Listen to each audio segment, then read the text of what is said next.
जय हिंद फ्रेंड, हिंदी और प्राइड में आप सभी का स्वागत है। देखिए यहाँ पे जो संस्कृति के 4 अध्याय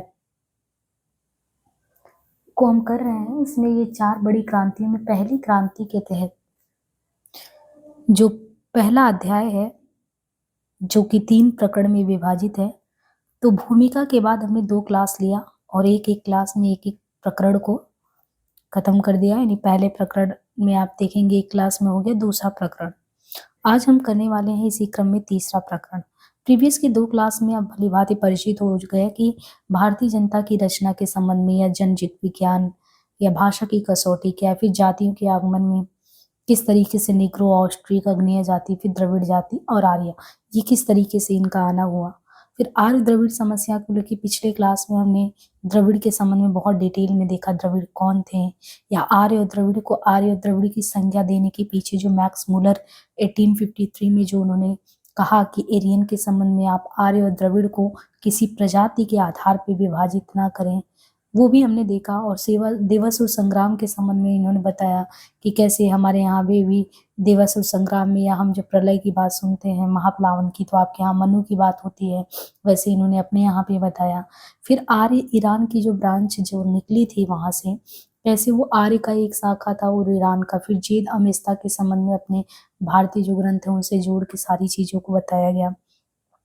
इसके बाद लिपि के संबंध में किरात जाति, पारसी जाति, सब बहुत विस्तार से हमने देखा। किरात जाति को भी बहुत अच्छे से इन्होंने डिस्क्राइब कर दिया है।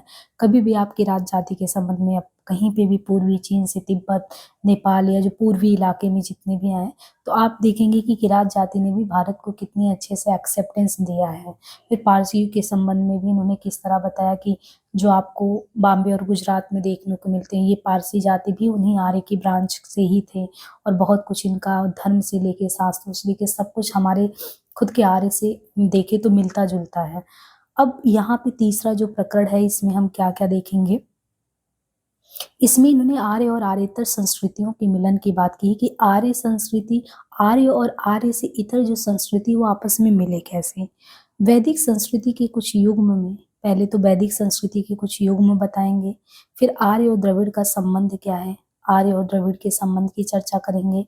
इसके बाद जो है आर्य और द्रविड़ भाषाएं, आर्य और द्रविड़ का स्वभाव कैसा है, वर्ण व्यवस्था अपने यहाँ, और जो जाति भेद है, जाति प्रथा कैसे जन्म लिया, अंतर जातीय विवाह, ब्राह्मण, शूद्र और नारी का स्थान, समन्वय की प्रक्रिया, भौगोलिक एकता का भाव, समन्वय की कुछ दृष्टांत, शैव धर्म, कार्तिकेय और गणेश, शिव के आर्य और द्रविड़ नाम, वैष्णव धर्म, कृष्ण नाम की प्राचीनता, राधा नाम पर विचार, राम कथा की प्राचीनता, राम कथा की व्यापकता, रामावतार, राम को लेकर समन्वय, हिंदू संस्कृति के रचयिता, अग्नि जाति की देन, कुछ स्फुट उदाहरण, हिंदू नाम का इतिहास, भारत में आने वाली अन्य जातियां, हिंदू संस्कृति की पाचन शक्ति।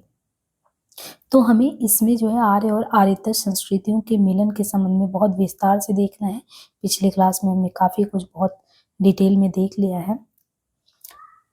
एक तो अच्छी बात यह है कि भले ही आप इस पुस्तक को साथार से पहले पढ़ते कि क्या हमारे सिलेबस के अकॉर्डिंग कुछ आएगा नहीं आएगा, अब आपको धीरे धीरे पढ़ने के दौरान ये आइडिया हो पा रहा होगा कि हमारे लिए कितना महत्वपूर्ण है। और अगर हमें अब आप जब भी कभी भाषा पढ़ेंगे, जाति से संबंधित कुछ भी पढ़ेंगे, धर्म से संबंधित पढ़ेंगे, तो बहुत कुछ आपने पिछले 2 प्रकरण में देख लिया है। इसी तरह आगे के प्रकरण में जब बौद्ध, जैन या अन्य जितने भी सामाजिक सुधार संस्थाएं हैं, उन सब के भी बारे में पढ़ेंगे, तो एक तरीके से ना भारतीय संस्कृति के 4 अध्याय को आप ये समझिएगा कि कितना हमको फैक्ट मिलेगा एग्जाम में, नहीं उसके बियॉन्ड भी देखिएगा कि उसकी वजह से हम कितनी चीज़ों को और समझ पाएंगे। एक बेस देगा आपको ये, है ना। बाकी ये क्लास तो ऐप पे ही चल रहा है, और ये हमारा ये पारसी जाति को भी हमने बहुत डिटेल में देख लिया था। और देखिए इसके बाद जो आज क्लास है वो हम लोग प्रकरण 3 लेके चल रहे हैं, यानी अध्याय 1 का प्रकरण 3। अब हम देखिए, अब तक तो आर्य और द्रविड़ के संबंध में बहुत कुछ विस्तार से हमने देख लिया है, लेकिन प्रकरण 3 में जो है इन्होंने कहा है कि आर्य और आर्येतर संस्कृतियों का मिलन। प्रकरण 3, आर्य और आर्येतर संस्कृतियों का मिलन।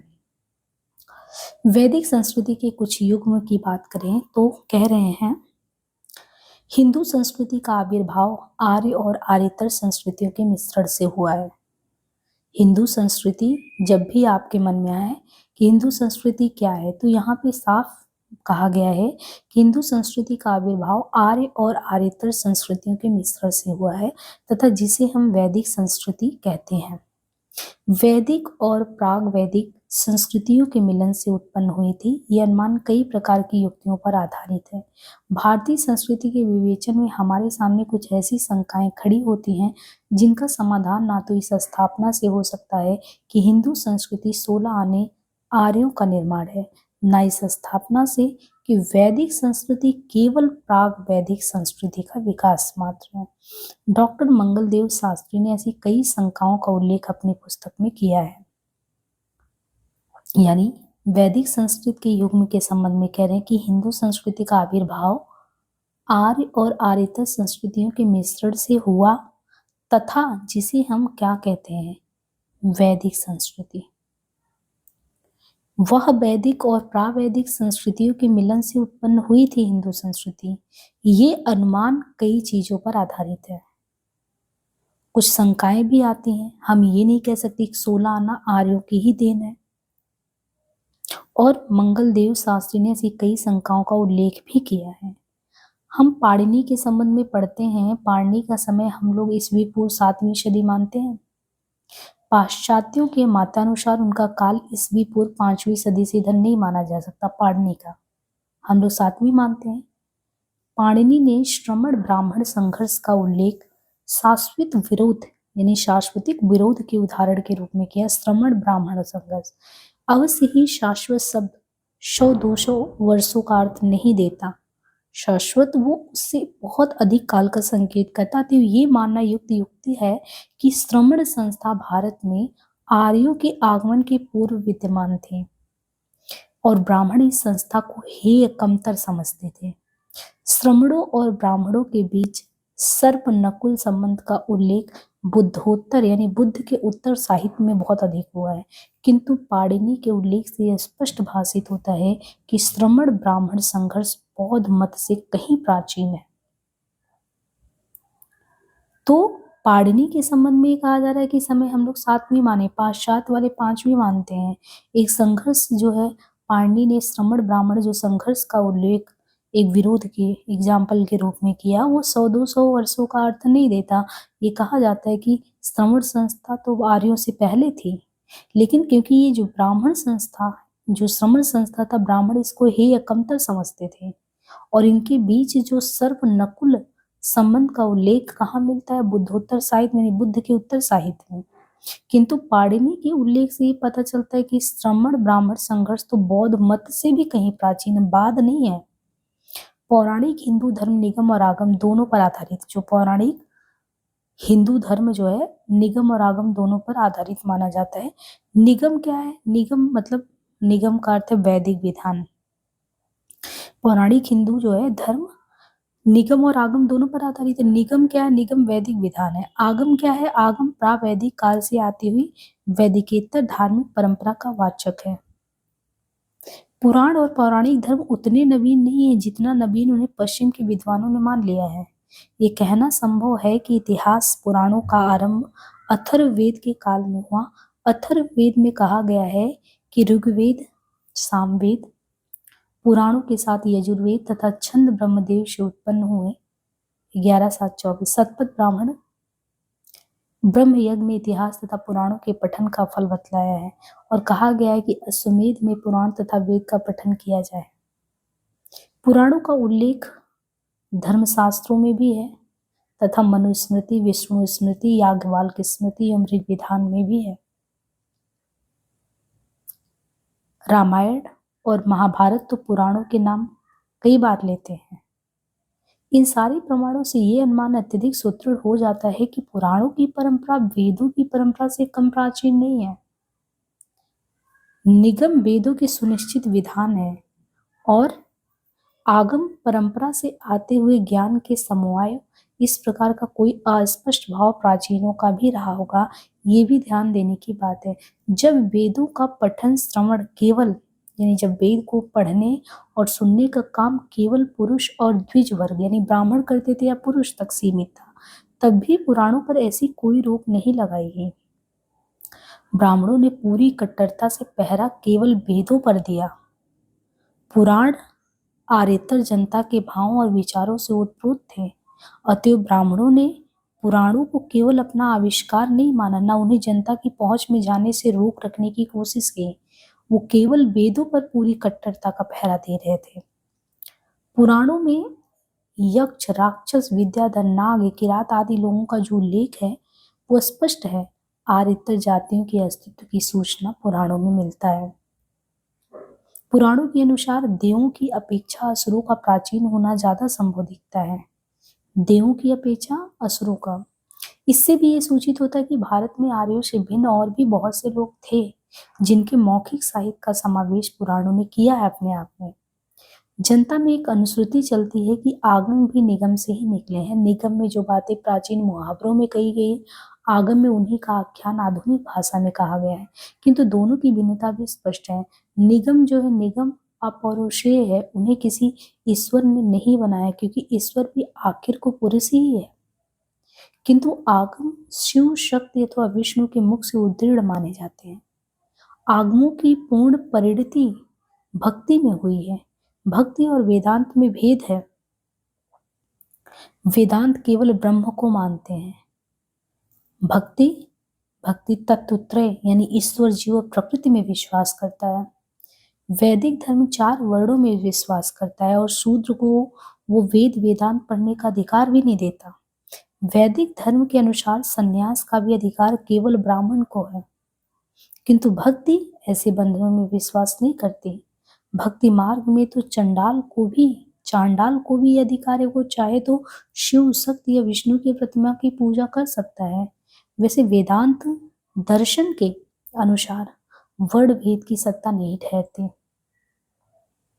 वेदांत के अकॉर्डिंग वर्ण के भेद की बात वो नहीं ठहरती, फिर भी पारिभाषिक दृष्टि से वेदांत भी वेद ही है, इसलिए शूद्रों के लिए उसको वर्जित किया गया है। देवता भी पुराणों में कम से कम 3 प्रकार के हैं। कुछ देवता वे हैं जिनकी कल्पना वेदों ने की है, कुछ वे हैं जो प्रावैदिक भारत में पूजे जाते थे और बाद को वैदिक धर्म में प्रवेश लिए। तीसरे प्रकार के देवता वे हैं जो आर्य द्रविड़ मिश्रण के बहुत बाद बाहर से आने वाली नई जातियों के साथ आए होंगे और जिनकी प्रधानता इंद्रहाल के पुराणों में दिखता है। वैदिक देवताओं में प्रधान इंद्र, अग्नि, उषा, वरुण, अश्विनी कुमार, पुष्ण, ब्रह्म इत्यादि थे, जिनकी पूजा का प्रचलन अब प्रायण और रुद्ध हो गया है। प्राग वैदिक और वैदिक धाराओं का संपृक्त करने वाले देवताओं में से मुख्य देवता शिव और उमा है, और जो देवता आर्यों के आगमन के बहुत बाद आने वाली जातियों के साथ आए, उनमें गणना कदाचित राधा की जा सकती है, जो आर्यों के आगमन के बहुत बाद। डॉक्टर मंगलदेव शास्त्री ने यह भी अनुमान लगाया है कि भारतीय संस्कृति में जो कई परस्पर विरोधी युग्म हैं, उनका भी कारण यही है कि यह संस्कृति आरंभ से ही समासिक रही है। उदाहरणार्थ भारतीय समाज में एक द्वंद्व तो कर्म और संन्यास को लेकर है, दूसरा प्रवृत्ति और निवृत्ति के बीच है, तीसरा स्वर्ग और नरक को लेकर है। यह विषय सचमुच विचारणीय है। अत्यंत प्राचीन काल से भारत की मानसिकता 2 धाराओं में विभक्त रही है। एक धारा कहती है कि जीवन सत्य और हमारा कर्तव्य है कि हम बाधाओं पर विजय प्राप्त करके जीवन में जय लाभ करें एवं मानव बंधुओं का उपकार करते हुए यज्ञादि से देवताओं को भी प्रसन्न करें, जिससे हम इस और उस दोनों लोकों में सुख और आनंद की प्राप्ति करें। तो दूसरी धारा की शिक्षा ये है, कहती है जीवन नाशवान है, हम जो भी करें किंतु हमें रोग और शोक से छुटकारा नहीं मिल सकता, न मृत्यु से हम भाग सकते हैं। हमारे आनंद की स्थिति वो थी जब हमने जन्म नहीं लिया था, जन्म के कारण ही हम वासनाओं के जंजीर में पड़े हैं। तो हमारा श्रेष्ठ धर्म ये है कि उन सिखों को पीठ दे दें जो हमें ललचा कर संसार में पाते। इस धारा के अनुसार मनुष्य को घर बार छोड़कर संन्यास ले लेना चाहिए और देह दंडन पूर्वक वो मार्ग पकड़ना चाहिए जिससे वो आवागमन से छूट जाए। अनुमान ये भी है कि कर्म और संन्यास में से कर्म तथा प्रवृत्ति और निवृत्ति में से प्रवृत्ति के सिद्धांत प्रमुख रूप से वैदिक हैं तथा संन्यास और निवृत्ति के सिद्धांत अधिकांश में प्रागैतिक मान्यताओं से पुष्ट होंगे। किंतु आश्चर्य की बात है कि भारतीय आध्यात्म शास्त्र और दर्शन पर जितना प्रभाव संन्यास और निवृत्ति का है, यानी छुटकारा पाने का है, उतना प्रभाव यहाँ कर्म और प्रवृत्ति के सिद्धांतों का नहीं है। अथवा आश्चर्य की इसमें कोई बात नहीं है कि ऋग्वेद के आधार पर यह मानना युक्ति संगत है कि आर्य पराक्रमी मनुष्य थे। पराक्रमी मनुष्य संन्यास की अपेक्षा जो होता है वो कर्म को ज्यादा महत्व देता है। वो दुखों से भाग खड़ा होने के बदले डटकर मुकाबला करता है। आर्यों का यह स्वभाव कई देशों में बिल्कुल अक्षुण्ण रहा। विशेषतः यूरोप में उनकी पराक्रमशीलता पर अधिकांश नहीं आई, किंतु कई देशों की स्थानीय संस्कृति और परिस्थिति ने आर्यों के भीतर भी पस्ती डाल दी एवं उनके मन को निवृत्ति प्रेमी बना दिया। भारत की जो प्रावैधिक संस्कृति ने आर्यों की वैदिक संस्कृति के चारों ओर अपना जो विशाल जाल फैला दिया, उसे देखते हुए ये सूक्ति काफी समीचीन लगती है कि भारतीय संस्कृति के बीच वैदिक संस्कृति समुद्र में टापू के समान है। वैदिक और आगमिक तत्वों के बीच संघर्ष कदाचित वेदों के समय भी चलते होंगे, क्योंकि आगम हिंसा के विरुद्ध थे और यज्ञ में हिंसा होती थी। इस दृष्टि से जैन और बौद्ध धर्मों का मूल आगमों से अधिक वेदांत में कम मानना चाहिए, क्योंकि आगम हिंसा के विरुद्ध है और जैन और बौद्ध धर्म हिंसा के विरुद्ध है। हाँ, जब गीता रची गई तब उसका रूप भागवत आगम का रूप हो गया। सांस्कृतिक समन्वय के इतिहास में भगवान कृष्ण का चरम महत्व ये है कि गीता के द्वारा उन्होंने भागवतों की भक्ति, वेदांत के ज्ञान और सांख्य के दुरूह सूक्ष्म दर्शन को एकाकार कर दिया। आर्यों का उत्साह और प्रवृत्ति मार्गी दृष्टिकोण कदाचित महाभारत के पूर्व तक रहा होगा। महाभारत की हिंसा ने भारत के मन को चूर कर दिया। वहीं से शायद ये शंका उत्पन्न हुई होगी कि यज्ञ सधर्म नहीं और जीवन का ध्येय सांसारिक विजय तो बिल्कुल भी नहीं है, प्रत्युक्ष मोक्ष चाहिए। महाभारत की लड़ाई पहले हुई, उपनिषद कदाचित बाद को बने। संसार को सत्य मानकर जीवन के सुखों में वृद्धि करने की प्रेरणा कर्मठता से आती है। संसार को अगर आप सत्य मान रहे हो, सत्य मान के जीवन के सुख का आनंद ले रहे हो, वो प्रेरणा कर्मठता से आती है, प्रवृत्ति मार्गी विचारों से आती है। इसके विपरीत मनुष्य जब मोक्ष को अधिक महत्व देने लगता है तब वो कर्म के प्रति उसकी श्रद्धा शिथिल हो जाती है। मोक्ष साधना के साथ भीतर भीतर ये भाव भी चलता है, इंद्रिय तर्पण का दंड परलोक में नरक वास होगा। ये विलक्षण बात है कि वेदों में नरक और मोक्ष की कल्पना प्राय नहीं के बराबर है। विस्तृत वैदिक विद्वान डॉक्टर मंगलदेव शास्त्री ने लिखा है, बहुत से विद्वानों को भी ये जानकर आश्चर्य होगा कि वैदिक संहिताओं में मुक्ति, मोक्ष अथवा दुख शब्द का प्रयोग एक बार भी हमको नहीं मिला।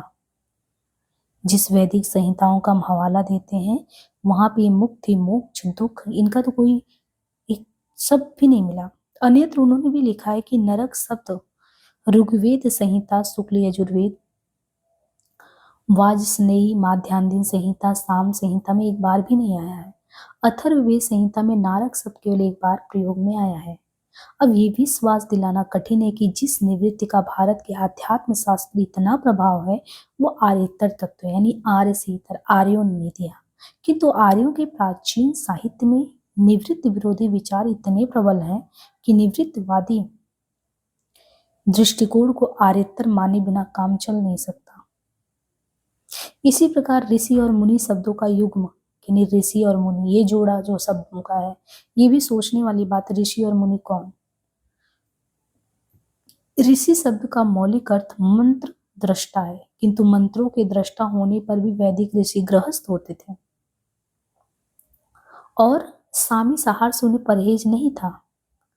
पुराणों में ऋषि और मुनि शब्द प्राय पर्यायवाची समझे गए हैं। फिर भी विश्लेषण करने पर यह पता चल जाता है कि मुनि गृहस्थ नहीं होते थे। ऋषि होते थे गृहस्थ, मुनि नहीं होते थे। उनके साथ ज्ञान, तप, योग और वैराग्य की परंपराओं का गहरा संबंध था। ऋषि और मुनि दो भिन्न संप्रदायों के व्यक्ति समझे जाते थे। मुनि शब्द का प्रयोग वैदिक संहिताओं में बहुत ही कम हुआ है। होने पर भी उनका ऋषि से कोई संबंध नहीं है। पुराणों में ऋषि और मुनि के पर्यायवाची होने का एक कारण तो यही मानना होगा कि पुराणों का आधार वैदिक और प्रावैदिक संस्कृतियों का समन्वित रूप है। अतः पुराणकार प्रत्येक धर्म प्राण, साधु और पंडित को प्रसंगानुसार ऋषि या मुनि कहने में कोई अनौचित नहीं मानते। जब बौद्ध और जैन आंदोलन खड़े हुए, बौद्धों और जैनों ने प्रधानता ऋषि शब्द को नहीं बल्कि उन लोगों ने मुनि शब्द को दी। इससे भी ये अनुमान दृढ़ होता है कि मुनि परंपरा प्राग वैदिक रही होगी। ऋषि संप्रदाय मुनि संप्रदाय के संबंध में संक्षेप में हम इतना ही कहना चाहते हैं कि दोनों की दृष्टियों में हमें महान भेद प्रतीत होता है। जहाँ एक का झुकाव आगे चलकर हिंसा मूलक मांसाहार और तन मूलक असहिष्णुता की ओर रहा, वहीं दूसरी का हिंसा तथा तन्मय मूलक निरामिषता तथा विचार सहिष्णुता अथवा एकांतवाद की ओर रहा। इनमें से एक मूल में वैदिक और दूसरी मूल में प्रावैदिक थे। इस अनुमान की पुष्टि इस बात से भी होती है कि मोहनजोदड़ो की खुदाई में योग के प्रमाण मिले हैं और जैन मार्ग के अति तीर्थंकर श्री ऋषभदेव थे, जिनके साथ योग और वैराग्य की परंपरा उसी प्रकार लिपटी हुई जैसे कालांतर में उस युग के साथ समन्वित है। इस दृष्टि से कई जैन विद्वानों का ये मानना है अयुक्त युक्त नहीं दिखता कि ऋषभदेव वेदोल्लिखित होने पर भी वेदपूर्व है। पंडितों ने एक और युग पर विचार करके बताने की चेष्टा की है। हिंदू संस्कृति के कुछ उपकरण वैदिक और कुछ अवैदिक है। वो युग्म ग्राम और नगर का युग्म है। एक जोड़ा युग्म कौन से? ग्राम और नगर का, गांव और नगर। वैदिक संहिताओं में अगर आप देखेंगे तो वैदिक संहिता में गांव शब्द अनेक बार आया है, ग्राम, किंतु जो नगर शब्द है कहीं नहीं मिलता। संभव है वेदों के समय जो है ग्राम और नगर का भेद बहुत प्रत्यक्ष नहीं हो रहा और दोनों के लिए आर्य एक ही शब्द का प्रयोग करते रहो, किंतु ये संभावना ज्यादा टिकाऊ है नहीं।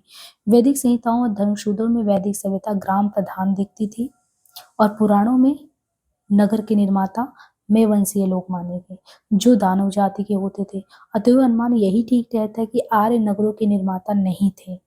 यह कला उन्होंने भारत में आकर सीखी। इंद्र का पुरंदर नगर भंजक नाम इस अनुमान की ओर और भी सबल बनाता है। आर्यों का सामना इस देश में उन लोगों से हुआ था जो लौह निर्मित पुरी आयसीपुरा में निवास करते थे। ऐसे नगरों का ध्वंस करने के कारण ही इंद्र ने पुरंदर की उपाधि धारण की थी। आश्चर्य है कि मोहनजोदड़ो की खुदाई में लोहे के निशान फिर क्यों नहीं मिले। कहते हैं कि आर्यों के समाज में ग्राम संस्कृति की प्रधानता होने के कारण ही जाति प्रथा रूढ़ हो गई। गांव की संस्कृति प्रधान थी आर्यों के समाज में, तो जाति प्रथा आ गई। अपने पूर्वजों के धंधों को छोड़कर कोई नया धंधा सीखना या ग्रहण कर लेना नगरों में जितना आसान है, गांव में उतना आसान नहीं है। नगरों पर परिवर्तन का प्रभाव अधिक पड़ता है, ग्राम ऐसे प्रभावों का अवरोध करते हैं। आर्यों की अर्थव्यवस्था ग्राम पर आधारित थी, इसलिए उनकी जाति व्यवस्था उतनी टिकाऊ हो सकी। सिंधु संस्कृति के विध्वंस के उपरांत भारतवर्ष में नगर संस्कृति को प्रधानता किसी भी समय नहीं मिली।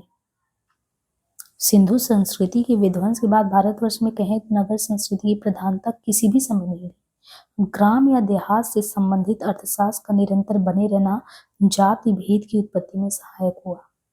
इस प्रसंग में ध्यान इस बात पर भी जाता है कि ब्राह्मण, क्षत्रिय और वैश्य इनमें से किसी का भी संबंध शिल्प या कला कौशल से नहीं है।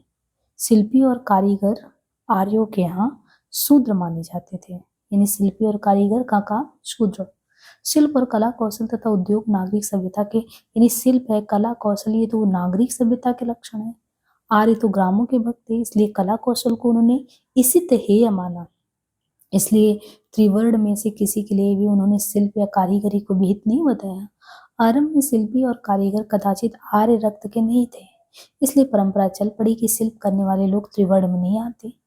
पौराणिक हिंदुत्व के मुख्य निर्माता और भारत के सबसे बड़े पुराणकार कौन थे? महर्षि व्यास। उनका जन्म एक धीवर कन्या की कुक्षी से हुआ था। भारत के सबसे बड़े पुराणकार महर्षि व्यास, उनका जन्म धीवर कन्या की कुक्षी से हुआ। वर्तमान प्रसंग में कुछ प्रकाश इस कथा से भी छिटकता है। कहीं ऐसा तो नहीं है कि आर्य और आर्येतर दोनों ही प्रकार के रक्त से संबंध होने के कारण एवं वैदिक प्रावैदिक दोनों ही संस्कृतियों के उत्तराधिकारी होने के कारण व्यास दोनों संस्कृतियों के समन्वय में विश्वास करते थे। पुराण शब्द का अर्थ ही प्रागवैदिक संस्कृतियों को और निर्देश करता है। उनका सहयोग उस समय के अनेकों ऋषि मुनियों ने किया हुआ, जिनमें से अनेकों की ध्वनियों में व्यास के जैसा ही दोनों संस्कृतियों का रक्त बह रहा होगा और प्राय इसलिए उनका विश्वास दोनों संस्कृतियों के समन्वय में था। तो कुल मिला के यहाँ पे दोनों संस्कृतियों के समन्वय को व्यास से इन्होंने जोड़ दिया।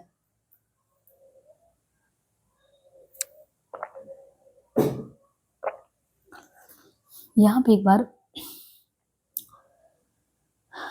हो सकता है समझने में आपको बहुत कठिनाई हो रहा हो, लेकिन क्योंकि आप बहुत बड़ी चीज पढ़ रहे हैं, ठीक है, इसलिए आर्य और संस्कृतियों के पीछे देखिए कारण व्यास को लगा दिया। वैदिक संस्कृति के जब युग में की बात करते हैं, अब कभी आपसे कोई पूछे कि ऋषि किसको कहेंगे आप, मुनि किसको कहेंगे, बहुत बेसिक अंतर है जो हम समझ ही नहीं पाएंगे। हमको तो लगेगा ऋषि और मुनि एक ही है। पहले तो इन्होंने क्या बताया कि जो हिंदू संस्कृति जब भी आविर्भाव की बात आएगी तो उसको आर्य प्लस आर्यतर दोनों से प्लस करके बात करेंगे कि आर्य प्लस आर्यतर से मिलकर वैदिक संस्कृति हिंदू संस्कृति बना। भले ही कई चीज संदेह में है लेकिन दोनों का मिलने से बना। पाणिनि का समय हम लोग कहेंगे 7वीं सदी, लेकिन 5वीं सदी मानने वाले जो है पाश्चात्य हैं। एक यहाँ पे श्रमण और ब्राह्मण शाश्वत शब्द इनके संघर्ष को बताया गया है कि श्रमण संस्था पहले थी लेकिन ब्राह्मण लोग उनको हेय समझते थे।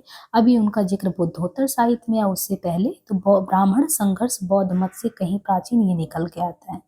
पौराणिक हिंदू में आप एक धर्म में निगम और आगम ये सुनते हैं, निगम आगम। तो क्या आपको निगम आगम का अर्थ पता है?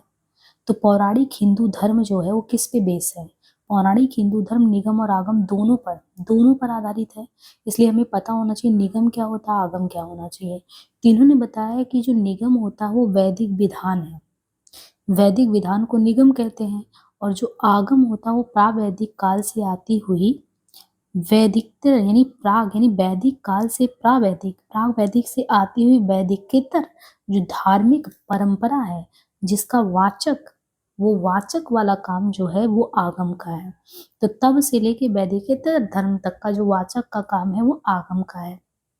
ये विधान है, ये वाचक है। फिर पुराण और पौराणिक धर्म उतने नए नहीं है जितने नवीन उन्हें पश्चिमी वाले ने सिद्ध कर दिया। ठीक है, ये कहना संभव है कि इतिहास पुराणों का आरंभ कहाँ से है? इतिहास पुराणों का आरंभ अथर्ववेद के काल में हुआ। अथर्ववेद में ही कहा गया है कि ऋग्वेद और सामवेद पुराणों के साथ यजुर्वेद तथा छंद ये ब्रह्मदेव से उत्पन्न हुए। सतपथ ब्राह्मण के ब्रह्म यज्ञ में इतिहास तथा पुराणों के पठन का फल बतलाया गया और कहा गया अश्वमेध में पुराण तथा वेद का पठन किया गया है। मतलब अश्वमेध यज्ञ हो तो उसमें पुराण तथा वेद का पठन हो। अब जो पुराण है, पुराणों का उल्लेख हमको धर्म सूत्रों में भी देखें तो पुराणों का उल्लेख धर्म सूत्रों में भी है, और पुराण धर्म सूत्र के साथ मनुस्मृति में उल्लेखित है, विष्णु स्मृति में, याज्ञवल्क्य की स्मृति में, ऋग्विधान में भी है। यहाँ तक रामायण महाभारत में तो पुराणों के नाम कई बार। इन सबसे यही तो लग रहा है कि ये जो पुराण है इसकी परंपरा तो जो वेद है वेदों की परंपरा से कम प्राचीन नहीं है, मतलब बहुत पुराना है। और निगम हमने अभी क्या देखा, निगम का मतलब होता है कि वेदों का विधान, वैदिक विधान। तो निगम वेदों के सुनिश्चित विधान है। निगम वेदों का, अगर जो वेद है उनका सुनिश्चित विधान करेंगे वही निगम है। और जो आगम है जो प्रावैदिक परंपरा से आता हुआ ज्ञान का जो समवाय है वो है। जब वेदों का पठन श्रवण सिर्फ पुरुष और ब्राह्मण तक करते थे तब भी पुराणों पर ऐसी कोई रोक नहीं थी। ब्राह्मण को कह रहे हैं कि इन्होंने पूरी कट्टरता का पहरा केवल और केवल वेद पर दिया। जो पुराण विस्तार क्यों लेता है? क्योंकि पुराण जो है, देखिए ये कह रहे हैं ब्राह्मण यानी एक तरीके से इसको आर्य से जोड़ दिए, है ना, और क्षत्रिय ब्राह्मण वैश्य तक। पुराण के विस्तार की बात की, पुराण आर्य से इतर जातियों की जनता और भावों के विचारों से भी ओतप्रोत है। ब्राह्मणों ने तो केवल जो है, ब्राह्मणों ने पुराणों को केवल अपना आविष्कार नहीं माना कि वो उनका है, ना उन्हें जनता की पहुंच में जाने से रोकने की कोशिश की पुराण को, लेकिन वेदों पर तो ये पहरा देकर बैठे हुए हैं। पुराणों में आप देखो इन लोगों का भी जिक्र है, किरात का, नाग का, यक्ष का, राक्षस का। जनता में एक अनुश्रुति भी है कि आगम भी निगम से ही निकले हैं। निगम में जो बातें प्राचीन मुहावरों में होती है वही आगम उन्हीं का आख्यान आधुनिक में करता है। किंतु दोनों की भिन्नता स्पष्ट क्या है? क्या अंतर है? निगम अपौरुषेय है, उन्हें किसी ईश्वर ने नहीं बनाया है, क्योंकि ईश्वर भी आखिर को पुरुष ही है, तो अपौरुषेय है, कोई पुरुष नहीं बनाया निगम को। लेकिन आगम शिव शक्ति विष्णु के मुख से है, इसलिए कहते हैं कि आगमों की पूर्ण परिणति भक्ति में हुई है, क्योंकि भक्ति तो कोई मनुष्य बनाएगा ना। और भक्ति और वेदांत में जब अंतर की बात करें, आपसे पूछे कोई भक्ति और वेदांत में क्या भेद है, भक्ति और वेदांत में ये अंतर होता है कि जो वेदांत होता है वो केवल ब्रह्म को मानता है वेदांत, लेकिन भक्ति जो है वो तत्व त्रयी को मानता है, 3 तत्वों को वेद भक्ति मानता है। वेदांत तो केवल ब्रह्म को मानता है, लेकिन भक्ति जो है, भक्ति क्या है? भक्ति ईश्वर को भी मान रहा है, जीव को भी मान रहा है, और इसके साथ वो प्रकृति को भी मान रहा है। क्योंकि ये तीनों चीजों को मान रहा है ना, ये तीनों चीजों को कौन मान रहा है? ये तीनों चीजों को भक्ति मान रहा है, लेकिन वेदांत नहीं मान रहा है। वेदांत के लिए इन्होंने कहा कि वेदांत तो सिर्फ और सिर्फ ब्रह्म को मानता है, और वेदांत अगर ब्रह्म को मानता है, ईश्वर जो और प्रकृति को सिर्फ भक्ति मानता है, तो वैदिक धर्म 4 वर्णों में विश्वास करता है, और शूद्र को वेद वेदांत पढ़ने नहीं देता। यानी वेदांत शूद्र पढ़ सकते हैं, नहीं पढ़ सकते हैं। वैदिक धर्म के अनुसार अगर देखें तो संन्यास का भी अधिकार केवल किसको है? ब्राह्मण को है। भक्ति ऐसे बंधन नहीं लगाता। इसलिए आप देखो कि राक्षस भी जो है शिव शक्ति विष्णु इनकी पूजा कर सकते हैं, वेद वेदांत नहीं कर सकता है। देवता भी पुराणों में कम से कम देवता भी देखिए 3 प्रकार के हैं। एक पहले रहे होंगे, आज द्रविड़ के मिश्रण से बने होंगे, बाद में भी बने होंगे। वैदिक देवताओं में आप देखिए प्रधान इंद्र, अग्नि, उषा, वरुण, अश्विनी कुमार, ये सभी हैं जिनकी पूजा का प्रश्न अब भी प्रायण और रुद्र हो गया, लेकिन इनके जिक्र किए जाते हैं। कह रहे शिव, उमा या राधा जो है ऐसा लगता है कि बाद के बहुत मतलब एकदम प्राचीन में भी देखें, और जो कह रहे हैं कि प्रावैदिक 3 प्रकार में देवताओं में प्रावैदिक है, वैदिक धर्म में भी है, फिर बाद में भी देवता है, और कदाचित कह रहे राधा वगैरह की गणना बाद में ही होता है। और मंगलदेव शास्त्री कहते हैं कि जो परस्पर विरोधी युग में है ना, इसमें एक ये भी हमारे यहाँ भारतीय समाज में द्वंद्व तो है कर्म और संन्यास को लेके। कर्म करें कि सन्यासी बन जाए, प्रवृत्ति संसार में रहे कि छुटकारा पा जाए, निवृत्ति, तीसरा हमको स्वर्ग चाहिए कि नरक चाहिए। इसमें भी है। एक धारा कहेगी कि जीवन सत्य है, जब जीवन को आप सत्य मानोगे तो कर्म करोगे, बाधाओं पर विजय पाओगे, मानव बंधुओं का उपकार करोगे।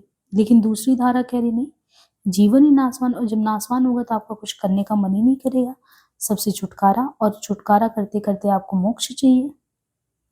अनुमान हमारे यहाँ कर्म और संन्यास में से कहते हैं कि कर्म तथा प्रवृत्ति, निवृत्ति में से प्रवृत्ति के सिद्धांत प्रमुख रूप से वैदिक है।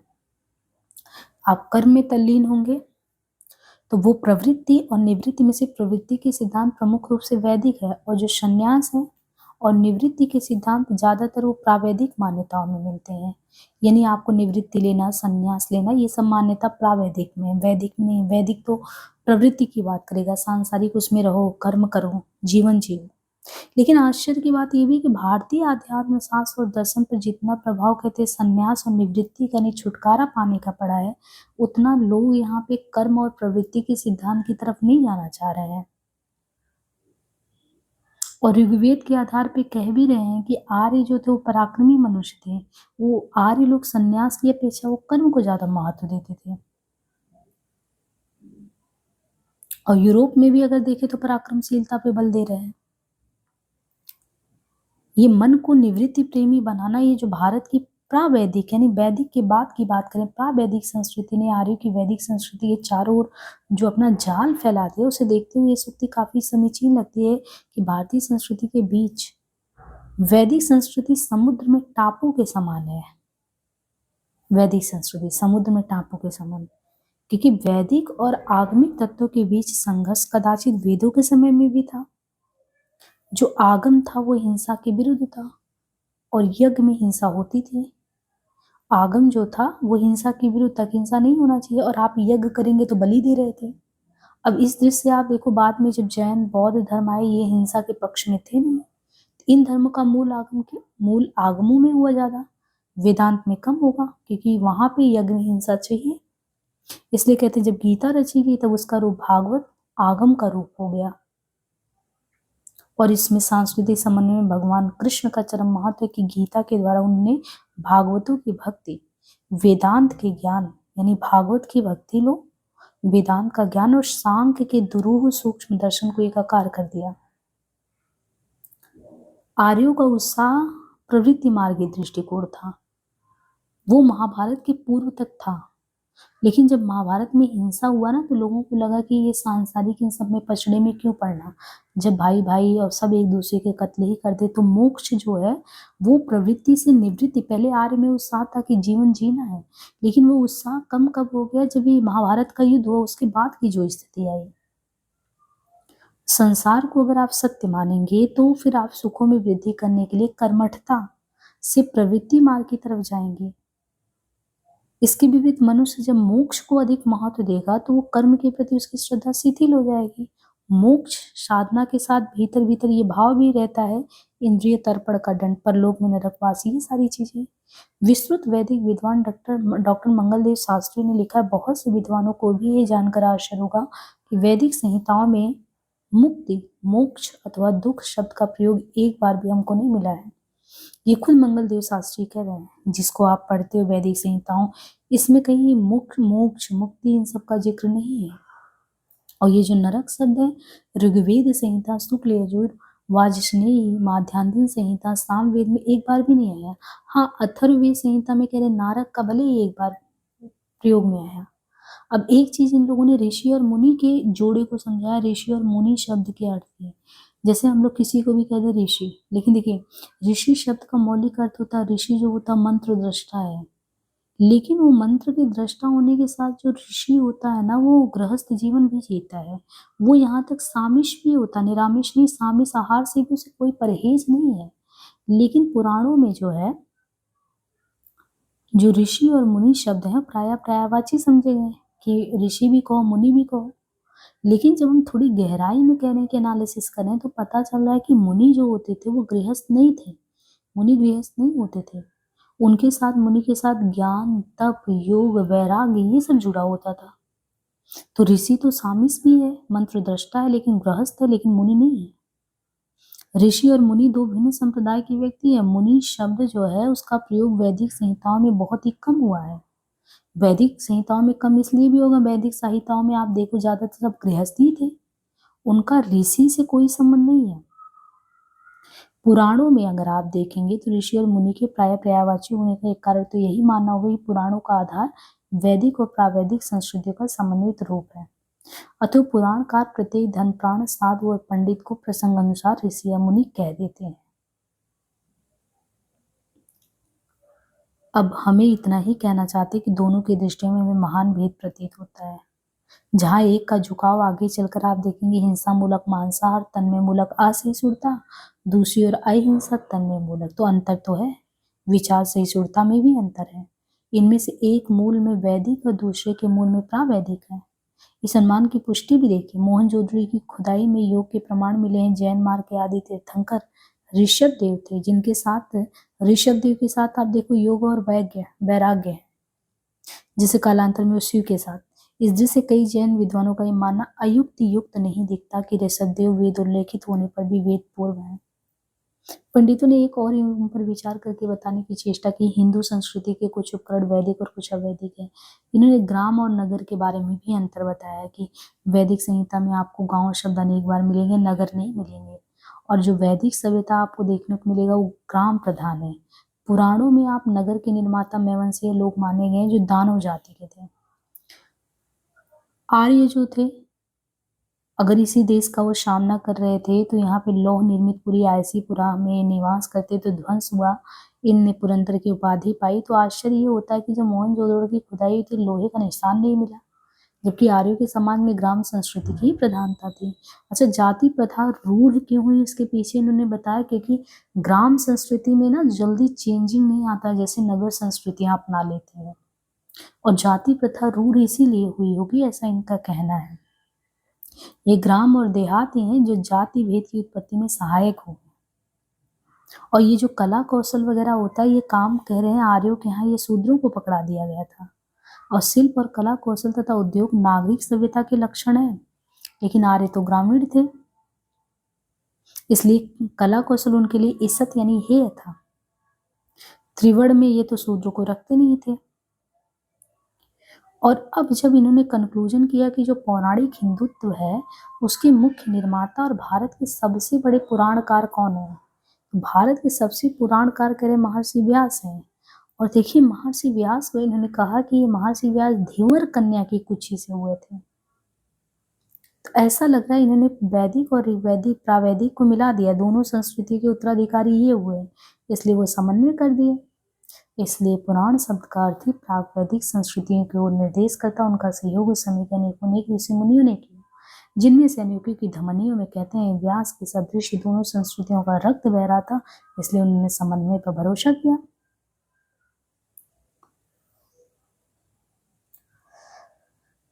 अब यहाँ पे समझा रहे हैं कि आर्य द्रविड़ का संबंध क्या है। आर्य और द्रविड़, ऋग्वेद में कहीं कड़ पर भी ऐसा प्रमाण नहीं जिससे ये कहा जा सके कि आर्यों ने भारत पर आक्रमण किया अथवा इसे जीता था, किंतु संस्कृत और तमिल के प्राचीन साहित्य से पता चलता है कि संस्कृत भाषी आर्य अरब में बिंद के उत्तर तक ही थे।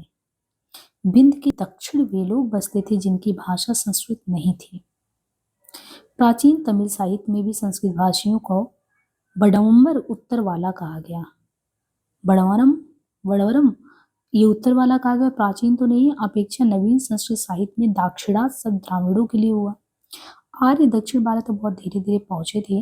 वैदिक साहित्य में दक्षिण भारत का उल्लेख नहीं है। वैदिक साहित्य में दक्षिण भारत का उल्लेख नहीं है। भाष की कल्पना का देश हिम और विंध्य पर्वतों के बीच पड़ता था। बौद्ध धर्म तमिलनाडु में कब पहुंचा इसका भी कोई निश्चित प्रमाण नहीं है। केवल सुत्त निपात की बावरी वाली कथा से यह अनुमान होता है कि बुद्ध का श्रेयस उनके जीवन काल में ही दक्षिण पहुंच चुका था। कृष्ण स्वामी अयंगर का तो ख्याल है कि तमिलनाडु में बौद्ध धर्म को कभी प्रश्रय मिला ही नहीं था। अशोक की राज्य सीमा मैसूर पहुंचकर समाप्त हो गई थी, किंतु दक्षिण भारत का ज्ञान उत्तर वालों को बहुत प्राचीन काल में ही रहा होगा। यह अनुमान हम रामायण से लगा सकते हैं। मेगस्थनीज ने पांड्य राज का उल्लेख, मेगस्थनीज ने जो है किसने मेगस्थनीज ने पांड्य का उल्लेख किया और अर्थशास्त्र में भी ताम्रपर्णिक मोतियों का उल्लेख है जो मन्नार की खाड़ी से निकाला जाता था। बौधायन ने अपने धर्मसूत्र में दक्षिण के 5 रिवाजों का उल्लेख किया है, जिनमें से एक मामा की बेटी से ब्याह का भी रिवाज है। और श्रौत गृह धर्मसूत्र के रचयिता आपस्ताव ईस्वी पूर्व 300 के आसपास गोदावरी तट पर रहते थे।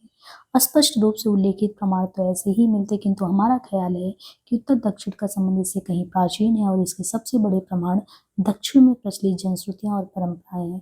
परंपराओं का तिथि निर्धारण निश्चय पूर्वक नहीं कह सकते, किंतु उनके भीतर जो सत्य गूंजता है वही जातियों का वास्तविक इतिहास होता है। तमिल परंपरा बताती है कि अगस्त्य के दक्षिण गमन के पूर्व, तमिल परंपरा ये कहता है कि अगस्त्य के दक्षिण गमन के यानी अगस्त के दक्षिण जाने के पूर्व तमिल देश जंगलों से भरा था और आबादी वहां बहुत कम थी।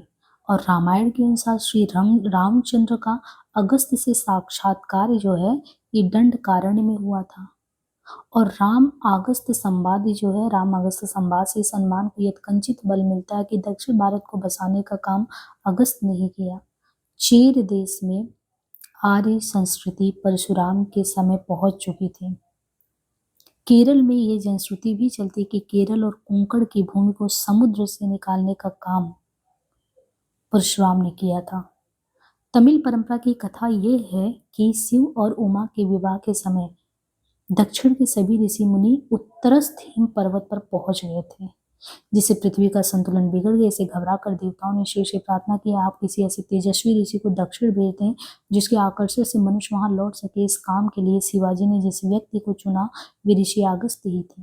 इससे आगे की कथा ऐसी है जिससे प्राचीनों की दूरदर्शिता का पता चलता है और ये विदित होता है कि उत्तर दक्षिण के बीच गहनतम भावात्मक एकता बनाए रखने का उन्हें कितना ध्यान था।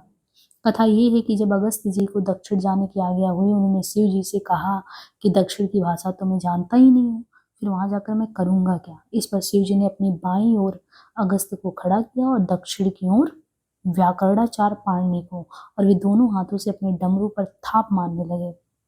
इससे बाईं थाप से जो शब्द निकले उनसे तमिल भाषा बनी और दाईं से जो निकला उसे संस्कृत बना। इसी शिक्षा का उपयोग करके अगस्त ने अगस्त्यम नामक व्याकरण लिखा जो तमिल का आदि व्याकरण भी कहलाता है। इस प्रकार तमिल परंपरा के अनुसार तमिल और संस्कृत भाषाएं कभी एक ही उद्गम से निकली थी। तमिल और संस्कृत भाषाएं कभी एक ही उद्गम से निकली थी, क्योंकि बाएं और दाएं का कॉन्सेप्ट है।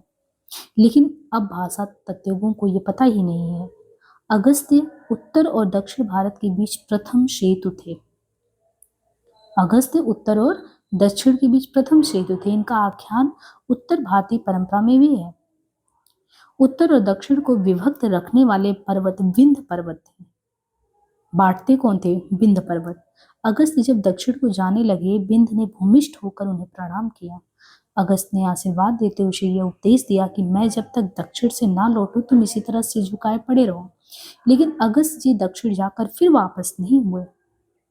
सो विंध्य अब तक कह रहे हैं सिर झुकाए ज्यों का त्यों पड़ा है। तमिल परंपरा में उत्तर और दक्षिण की एकता का इससे कहीं अधिक प्रमाण है। उसमें कहा गया है, जब अगस्त्य दक्षिण जाने लगे, पहले वे गंगा के पास गए और गंगा की धारा में से निकालकर उन्होंने कावेरी को साथ कर लिया।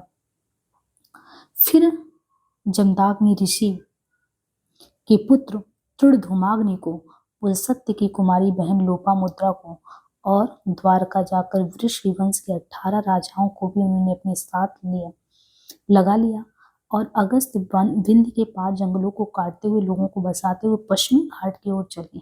पश्चिमी घाट पर पहुंचकर पोदईल नामक स्थान पर उन्होंने अपना आश्रम बनाया। कथा में यह भी कहा गया है कि रावण आदि राक्षसों को वो अपने आश्रम के पास नहीं आने देते थे। रावण शैव तो था, किंतु उसे द्रविड़ मानने का कोई अधिकार हमें नहीं मिलता।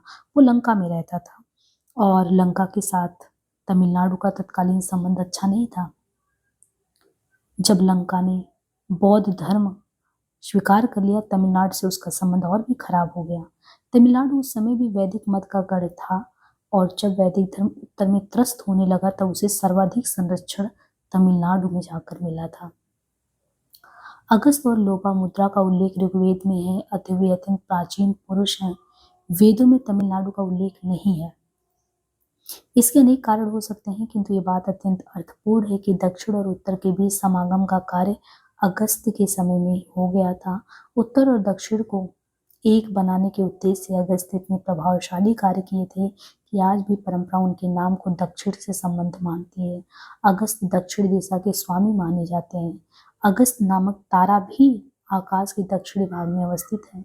अगस्त्य ने समुद्र को पी लिया था, वो कथा भी पुराणों में अनेक बार आई है।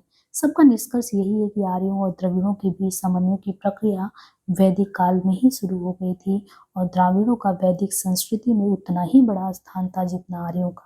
इस विचार का समर्थन उस कथा से भी होता है जो श्रीमद् भागवत में कही गई है, जिस महाप्लावन का नायक ईसाई और मुसलमान हजरत नूह को मानते हैं। भागवत के अनुसार उस महाप्लावन के नायक द्राविड़ राजा सत्यव्रत थे। भगवान ने जब मीन अवतार ग्रहण किया तब इसी सत्यव्रत के कमंडलू में रहे थे और सत्यव्रत ने ही उन्हें बारी बारी से पहले कमंडलू में, फिर सरोवर में, फिर नदी और समुद्र में छोड़ा था। वही सत्यव्रत वर्तमान महाकल्प में विवस्वान सूर्य के पुत्र श्राद्ध देव के नाम से विख्यात हुए और भगवान ने उन्हें वैवस्वतु मनु बना दिया। वर्तमान कल्प के मनु द्राविड़ देश उत्पन्न राजा सत्यव्रत हुए। इससे ये बात आसानी से समझी जा सकती है कि प्राचीन आर्यों की दृष्टि में द्रविड़ देश कितना पूजनीय समझा जाता था।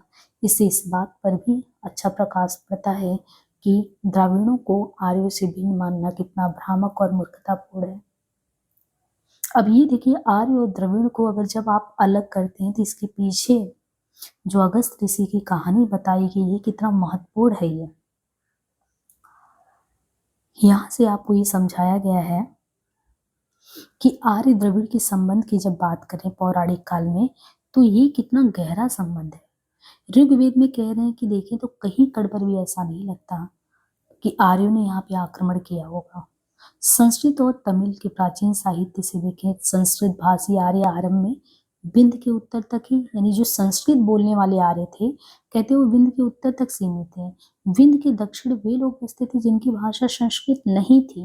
मतलब अगर आप मानो कि विंध्य ये है तो संस्कृत बोलने वाले उत्तर की तरफ है और ये दक्षिण की तरफ जो नहीं बोलते थे आर्य संस्कृत वो थे। और जो प्राचीन तमिल साहित्य उसमें जो संस्कृत बोलते थे उनको वड़ावरम उत्तर वाला कहते हैं और ये दाक्षिणात्य द्रविड़ों के लिए हो गया।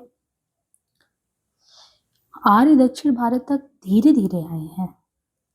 वैदिक साहित्य में हालांकि इनका उल्लेख नहीं है, दक्षिण भारत का जो है वैदिक साहित्य में उल्लेख नहीं है, ये कहा जाए कि वैदिक साहित्य में तो नहीं, लेकिन ये है कि आर्य दक्षिण भारत में धीरे धीरे आए हैं। भास की कल्पना का देश हिम और विंध्य पर्वतों के बीच पड़ता है। बौद्ध धर्म जो है तमिलनाडु में जैसे ये पहुंचा, बौद्ध धर्म कब पहुंचा कुछ पता नहीं, लेकिन हाँ सुत्त निपात वाली जो बावरी वाली कथा बताए थे उसका कहते हैं कि बुद्ध का श्रेयस उनके जीवन काल में दक्षिण में पहुंच चुका था, यानी उनकी कीर्ति फैल चुकी थी दक्षिण में। और कृष्ण स्वामी आयंगर का तो ख्याल ये कि तमिलनाडु में बौद्ध धर्म को कभी प्रश्रय मिला ही नहीं था, ये आयंगर कहते हैं कि नहीं मिला था। लेकिन यहाँ पे आप देखेंगे सुत्तनीपात वाले में तो ये जीवन काल में पहुंच चुका था। अशोक की राज्य सीमा जो है वो मैसूर पहुंचकर समाप्त हो गई थी, किंतु दक्षिण भारत का ज्ञान उत्तर वालों को बहुत प्राचीन काल में रहा होगा। ये अनुमान हम कैसे लगा सकते कि ज्ञान था? रामायण से। मेघसनीज ने पांड्य राज का उल्लेख किया है। अर्थशास्त्र में भी ताम्रपाड़ी मोतियों का उल्लेख है, जो मन्नार की खाड़ी से निकलता कहाँ है? सब दक्षिण में ही है। बौधायन ने अपने धर्मसूत्र में दक्षिण के 5 रिवाजों का कैसे उल्लेख कर दिया, जिनमें से एक मामा की बेटी से ब्याह का भी रिवाज था। और श्रौत गुहा तथा धर्मसूत्र के रचयिता आपस्त में 300 के आसपास वो गोदावरी तट पे रहते, इसका भी उल्लेख है। इसका मतलब पता तो था इन लोगों को कि हाँ है दक्षिण। और इतने जो है तो है, वो तमिल परंपरा बताता है कि जो अगस्त के दक्षिण गमन यानी अगस्त ऋषि जो दक्षिण जाने की पहले ही वो तमिल देश की जंगलों से, कहते हैं कि तमिल देश जंगलों से भरा था जब अगस्त नहीं आए थे। और फिर रामायण के अनुसार श्री रामचंद्र का अगस्त से साक्षात कौन से उसमें वह दंडकारण्य में हुआ था, राम अगस्त संवाद भी वही मिलता है। तो ऐसा कहा जाता है दक्षिण भारत को बसाने का काम अगस्त ने ही किया। चीर देश में आर्य संस्कृति परशुराम के समय पहुंची थी। केरल में भी ये कहावत है, केरल और कोंकण को समुद्र से निकालने का काम परशुराम ने किया। फिर तमिल परंपरा की एक कथा है शिव और उमा वाला, कि उनके विवाह के समय दक्षिण के सभी ऋषि मुनि, शिव और उमा के विवाह में दक्षिण के सभी ऋषि मुनि उत्तरस्थ हिम पर्वत पे आ गए। तो पता लगा कि वहां संतुलन बिगड़ रहा, किसी को भेजो, तो शिव जी ने जो है ऋषि अगस्त को फिर वो दिया। एक भावनात्मक संबंध इससे भी हम लोगों का जुड़ा है। फिर जब अगस्त जी को दक्षिण भेजा जाने लगा तो शिव जी से कहा गया कि वो शिव जी अगस्त ने कहा कि हमको तो पता ही नहीं वहाँ का लैंग्वेज। तब जो है शिव जी ने अपनी बाईं ओर अगस्त को खड़ा कर दिया था, दक्षिण की ओर किसको खड़ा किया था? पाणिनि को। फिर दोनों हाथों से डमरू बजाया, थाप मारा, तो बाईं थाप से जो शब्द निकला उसी को तमिल भाषा कहे, और दाईं थाप से जो निकला वो संस्कृत बन गया। इससे बाएं और दाएं, इससे भी एक कॉन्सेप्ट निकल के आया। इसलिए अगस्त ने जो है अगस्त्यम नामक व्याकरण लिखा, जो तमिल का आदि व्याकरण माना गया। तमिल और संस्कृत भाषाएं कभी एक ही उद्गम से निकली थी, बाएं और दाएं से। फिर अगस्त उत्तर और दक्षिण भारत के बीच प्रथम सेतु का काम भी करते हैं। इसका आख्यान भी हमें उत्तर भारतीय परंपरा में मिलता है। और उत्तर और दक्षिण को विभक्त रखने वाला पर्वत बिंद पर्वत था। अगस्त जब दक्षिण को जाने लगे तो जब वो जा रहे थे, अगस्त जब दक्षिण को जा रहे थे, बिंद ने भूमिष्ठ होकर उन्हें प्रणाम किया था। उन्होंने आशीर्वाद दिया, उपदेश दिया कि जब तक मैं नहीं आऊंगा तुम झुके रहना। और देखो बिंद उसी चक्कर में झुका हुआ है। फिर तमिल परंपरा उत्तर और दक्षिण की एकता को और भी प्रमाण की बात करें कि जब जा रहे थे पहले वे गंगा के पास गए थे, फिर वहां से कावेरी को साथ लिया, फिर जमनाग्नि के पुत्र ध्रुवमाग्नि को लिया, पुलसत्य की कुमारी बहन लोपामुद्रा को, फिर द्वारका जाकर वृषवर्ण के 18 राजाओं को। और ऐसे करके अगस्त जो है विंध्य के पार जंगलों को काटते हुए लोगों को बसाते हुए पश्चिमी घाट गए थे। और फिर पश्चिमी घाट पर पहुंचकर पोदाइल नामक स्थान पर उन्होंने अपना आश्रम भी बनाया। और कहते कथा में कि वो अपने यहाँ पे रावण और राक्षस को उधर नहीं आने देते थे। और रावण तो ऐसे शैव था और वो उसको जैसे, किंतु उसे द्रविड़ मानने का कोई आधार नहीं मिलता कि माना जाता। और लंका के साथ तमिलनाडु का संबंध भी अच्छा नहीं था। जब लंका ने बौद्ध धर्म स्वीकार कर लिया, तमिलनाडु से उसका संबंध और भी खराब हो गया। जब लंका ने वो कर लिया। फिर अगस्त और लोपामुद्रा का उल्लेख भी कहते ऋग्वेद में मिलता है। वेदों में तमिलनाडु का उल्लेख नहीं है, ये है। जैसे आपने पुराणों में देखा तो दक्षिण भारत का नहीं है, वेदों में भी तमिलनाडु का नहीं है। लेकिन अगस्त दक्षिण दिशा के स्वामी माने जाते हैं। उनके नाम का तारा भी है, समुद्र को पी लिया था कथा है। और द्रविड़ों का वैदिक संस्कृति में उतना ही बड़ा स्थान है जितना आर्यों का। ये समझ लेना कि द्रविड़ों का वैदिक संस्कृति में उतना ही बड़ा स्थान जितना आर्यों का है। इसके बाद श्रीमद् भागवत के संबंध में जिक्र किया गया। और इस तरीके से मतलब कुल मिला के ये कहा गया कि एक तरीके से आप समझो कि इनका भी योगदान बराबर रहा है, इसमें कोई डाउट नहीं करना है आपको बस। अब यहाँ से है आर्य और द्रविड़ भाषाएं। आर्य और द्रविड़ के संबंध में इन्होंने ये तो बता दिया कि उनको आप अलग करके नहीं देख सकते, और जितना आर्य का योगदान है साहित्य में, आर्यों का जितना जो है वैदिक संस्कृति में योगदान है, उतना ही द्राविड़ों का भी है। अब आर्य और द्रविड़ की भाषाएं जो हैं, कहते हैं कि तमिल परंपरा के अनुसार देखें तो संस्कृत और द्राविड़ भाषाएं एक ही उद्गम से हैं। अभी हमने कथानक भी देखा अगस्त्य ऋषि मुनि के संबंध में कि दाएं बाएं कैसे बताए गए। तो तमिल परंपरा तो ये मान के चल रहा है कि संस्कृत और द्राविड़ भाषाएं एक ही उद्गम से निकलती हैं। ये बात हम ऊपर कह आए हैं। इधर भाषा तत्वज्ञों ने भी ये प्रमाणित किया है कि आर्यों की जो मूल भाषा वो यूरोप और एशिया के प्रत्येक भूखंड की स्थानीय विशिष्टताओं के प्रभाव में आकर परिवर्तित हो गई है। उनकी ध्वनियां बदल गई हैं, उच्चारण बदल गए हैं, उनके जो भंडार में वो आर्यतर शब्दों का भी समावेश हो गया है। भारत में संस्कृत का उच्चारण तमिल प्रभाव से बदला है, ये बात अब कितने ही विद्वान मानने लगे हैं। तमिल में जैसे र को ल और ला को र कर देने का रिवाज है, ये रीति संस्कृत में भी है। र ले और भेदा के नियम से चलता है। कॉडविल का कहना है कि संस्कृत ने यह पद्धति तमिल से ग्रहण की है। बहुत प्राचीन काल में भी तमिल और संस्कृत के बीच शब्दों का आदान प्रदान काफी ज्यादा हुआ है। इनके प्रमाण यथेष्ट संख्या में उपलब्ध है। किटेल ने अपनी कन्नड़ इंग्लिश डिक्शनरी में ऐसे कितने शब्द गिनाए हैं जो तमिल भंडार से निकलकर संस्कृत में आए हैं। बदले में संस्कृत ने भी तमिल को प्रभावित किया है। संस्कृत के कितने ही शब्द तो तमिल में तत्सम रूप में ही मौजूद है, किंतु कितने ही शब्द ऐसे भी है जिनके तत्सम रूप तक पहुंच सकना बेहद भाषा तत्वों का ही काम है। डॉक्टर सुनीति कुमार चटर्जी ने बताया है कि तमिल का आयरम शब्द संस्कृत के सहस्त्रम का रूपांतरण है। इसी प्रकार संस्कृत के स्नेह शब्द को तमिल भाषा में ने केवल ने घी बनाकर तथा संस्कृत के कृष्ण को किरुचित्तनन बनाकर अपना लिया गया है। तमिल भाषा में उच्चारण के लिए अपने नियम एवं नियमों के कारण बाहर से आए हुए शब्दों को शुद्ध तमिल प्रकृति धारण कर लेनी पड़ती है। ग्रामीण भाषाओं की सभी लिपियां ब्राह्मी से निकली हैं। ब्राह्मी का ज्ञान हमें अशोक के समय दक्षिण भारत में ही प्रचलित रहा होगा, अन्यथा अशोक ने अपने अभिलेख दक्षिण में ही ब्राह्मी में ही नहीं खुदवाए होते। दक्षिण में प्रचलित जैन परंपरा के अनुसार ब्राह्मी ऋषभ देव की बड़ी पुत्री थी। ब्राह्मी कौन थी? दक्षिण में प्रचलित जो जैन परंपरा उनके अनुसार ब्राह्मी जो थी ऋषभ देव की बड़ी पुत्री थी। ऋषभ देव ने ही 18 प्रकार की लिपियों का आविष्कार किया, जिनमें से एक लिपि कन्नड़ लिपि भी हुई। वेदों की रचना आर्यों ने की, यह सत्य है, किंतु वैदिक धर्म केवल आर्यों का निर्माण नहीं है। उत्तर की तरह दक्षिण भारत का भी इतिहास आर्यों के आगमन के बाद शुरू होता है। अगस्त्य के समय दक्षिण से और उत्तर दोनों ही भागों के लोग एक ही धर्म को मानते आए हैं और उनकी संस्कृति भी एक ही रही है। वैदिक धर्म के ग्रंथ भी केवल उत्तर में नहीं लिखे गए, उनमें से अनेक की रचना दक्षिण में भी हुई है। चिंतकों विचारकों विशिष्ट समाज की भाषा दक्षिण में भी संस्कृत ही थी तथा दक्षिण की भाषाएं भी संस्कृत के स्पर्श से जागृत और विकसित होकर साहित्य भाषा के धरातल पर पहुंच सकी हैं। यजुर्वेद संहिता की 2 शाखाएं हैं जो क्रमशः शुक्ल यजुर्वेद और कृष्ण यजुर्वेद के नाम से विख्यात हैं। उत्तर भारत में अधिक प्रचार शुक्ल का और दक्षिण भारत में विशेष प्रचलन कृष्ण यजुर्वेद का है।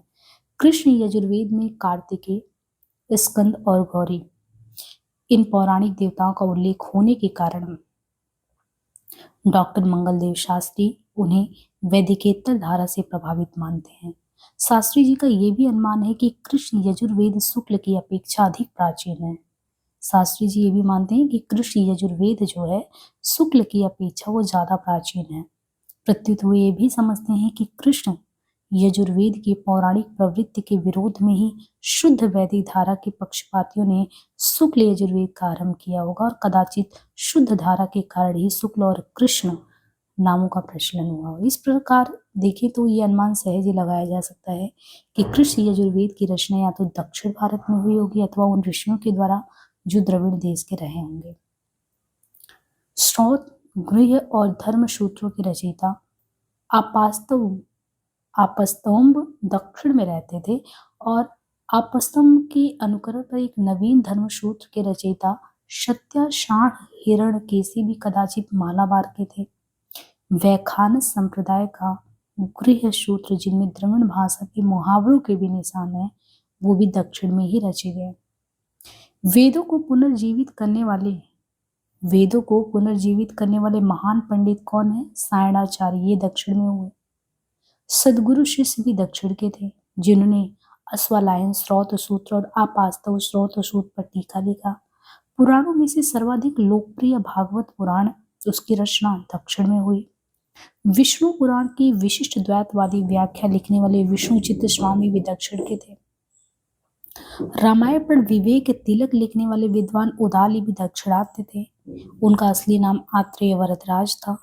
कहाँ तक गिनाया जाए कि वेदों के बाद से हिंदू धर्म और संस्कृति पर जो असंख्य ग्रंथ लिखे गए, उनके लेखकों में से तो दाक्षिणात्य पंडितों के नाम ज्यादा ही संख्या में है।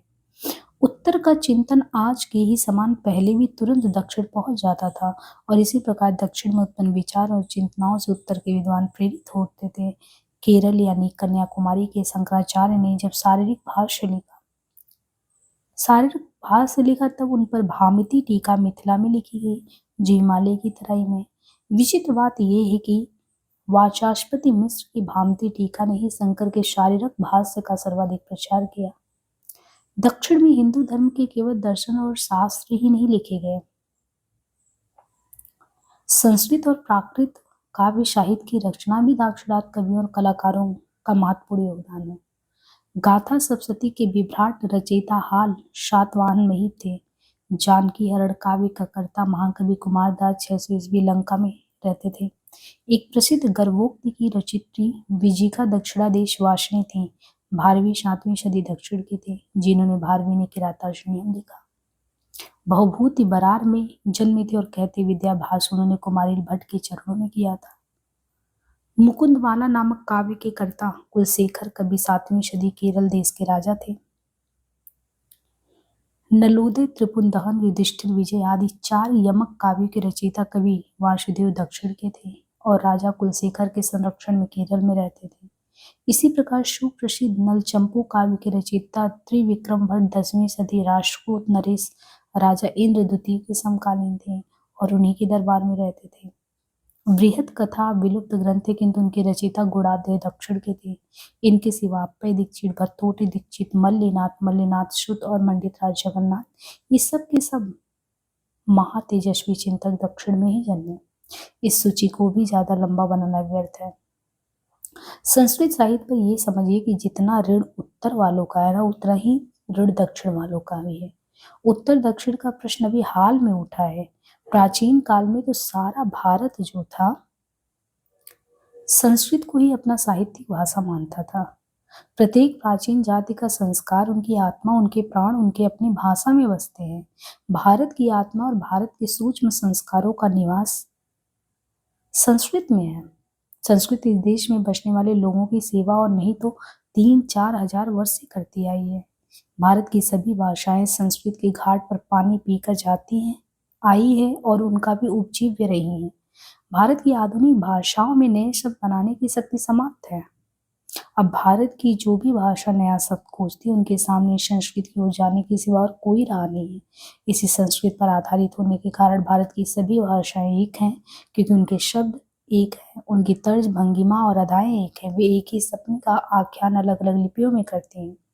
उत्तर भारत की सभी भाषाएं संस्कृत से निकलकर विकसित हुई, ये भी परस्पर भिन्न है, किंतु संस्कृत ने हिंदी को एक खास ढंग से विकसित करके उत्तर भारत को एक ऐसी भाषा दे दी है जो थोड़ी बहुत सभी भाषा क्षेत्रों में समझ ली जाती है।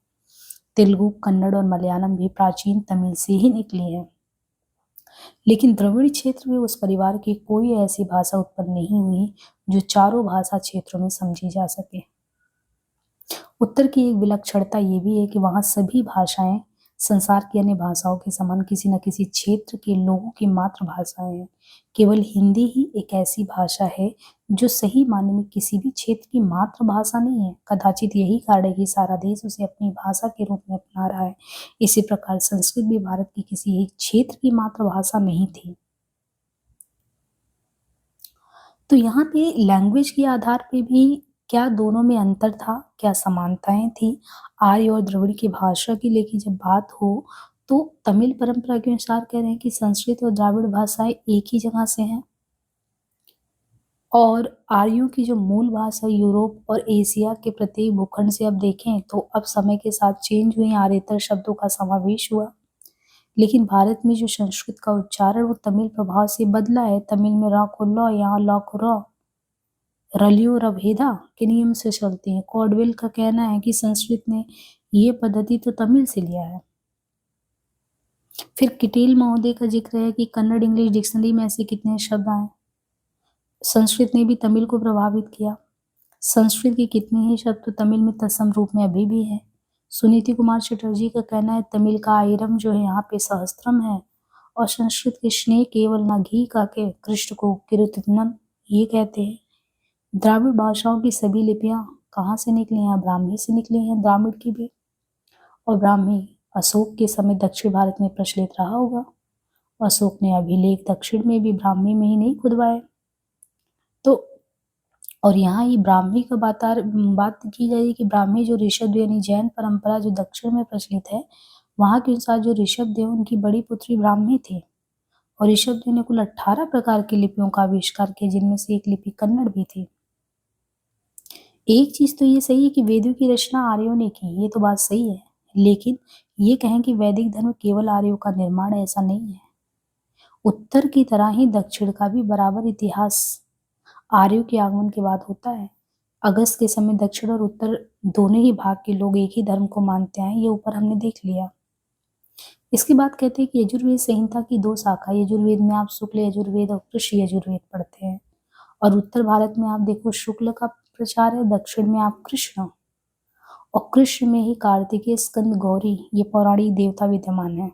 मंगलदेव शास्त्री कहते हैं कि वैदिकेतर धारा से प्रभावित है ये, और शास्त्री जी का ये भी मनमान है कि कृष्ण यजुर्वेद जो है वो शुक्ल की अपेक्षा ज्यादा प्राचीन है, और जो कृष्ण यजुर्वेद है उनकी पौराणिक प्रवृत्ति के विरोध में ही शुद्ध वैदिक धारा के जो पक्षपाती लोग थे उन्होंने शुक्ल यजुर्वेद का शुरुआत किया होगा, ऐसा कहा जा रहा है। इसके बाद स्रोत गृह और धर्म सूत्रों के रचयिता आपस्तंभ दक्षिण में रहते हैं। अब कौन कौन दक्षिण के ये बताया गया कि आपस्तंभ दक्षिण में रहते हैं। एक नवीन धर्मसूत्र के रचयिता सत्याचार्य हिरण्यकेशी भी रहते हैं, मालाबार के हैं। वैखानस संप्रदाय है गृह सूत्र, जिनमें द्रविड़ भाषा के मुहावरों के निशान है, दक्षिण में रचे गए। वेदों को पुनर्जीवित करने वाले पंडित सायणाचार्य थे, दक्षिण के थे। सदगुरु शिष्य भी दक्षिण के थे, जिन्होंने आश्वालायन स्रोत सूत्र और आपस्तंभ स्रोत सूत्र पर टीका लिखा है। पुराणों में से सर्वाधिक लोकप्रिय है पुराण में भागवत पुराण, उसकी रचना कहाँ हुई? दक्षिण में हुई। विष्णु पुराण में देखें तो विशिष्ट द्वैतवादी व्याख्या लिखने वाले विष्णु चित्त स्वामी दक्षिण के हुए। रामायण पर विवेक तिलक लिखा गया, उदाली ने लिखा, दक्षिण के थे। असली नाम आत्रेय वरदराज था। वेदों के बाद से हिंदू धर्म और संस्कृति पर जो भी अनेक ग्रंथ लिखे गए उसमें तो बहुलता में देखें तो दाक्षिण पांडित्य ही है। केरल यानी कन्याकुमारी के शंकराचार्य ने जब शारीरक भास लिखा तब उस पर भामती टीका मिथिला में लिखी गई, जो हिमालय की तराई में।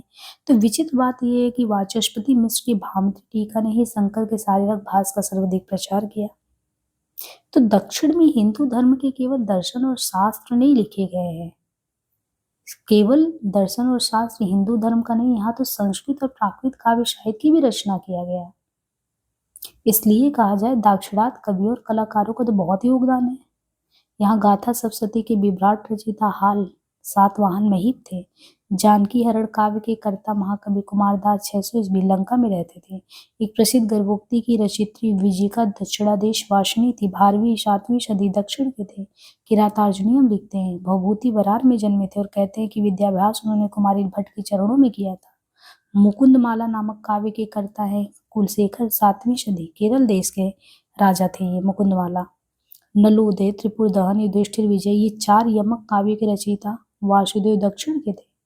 राज कुलशेखर के संरक्षण केरल में रहते थे, राजा कुलशेखर के संरक्षण। इसी प्रकार सुप्रसिद्ध नलचंपू काव्य उसके रचयिता त्रिविक्रम भट्ट 10वीं सदी राष्ट्रकूट नरेश राजा इंद्रदुति के समकालीन थे, उन्हीं के दरबार में थे।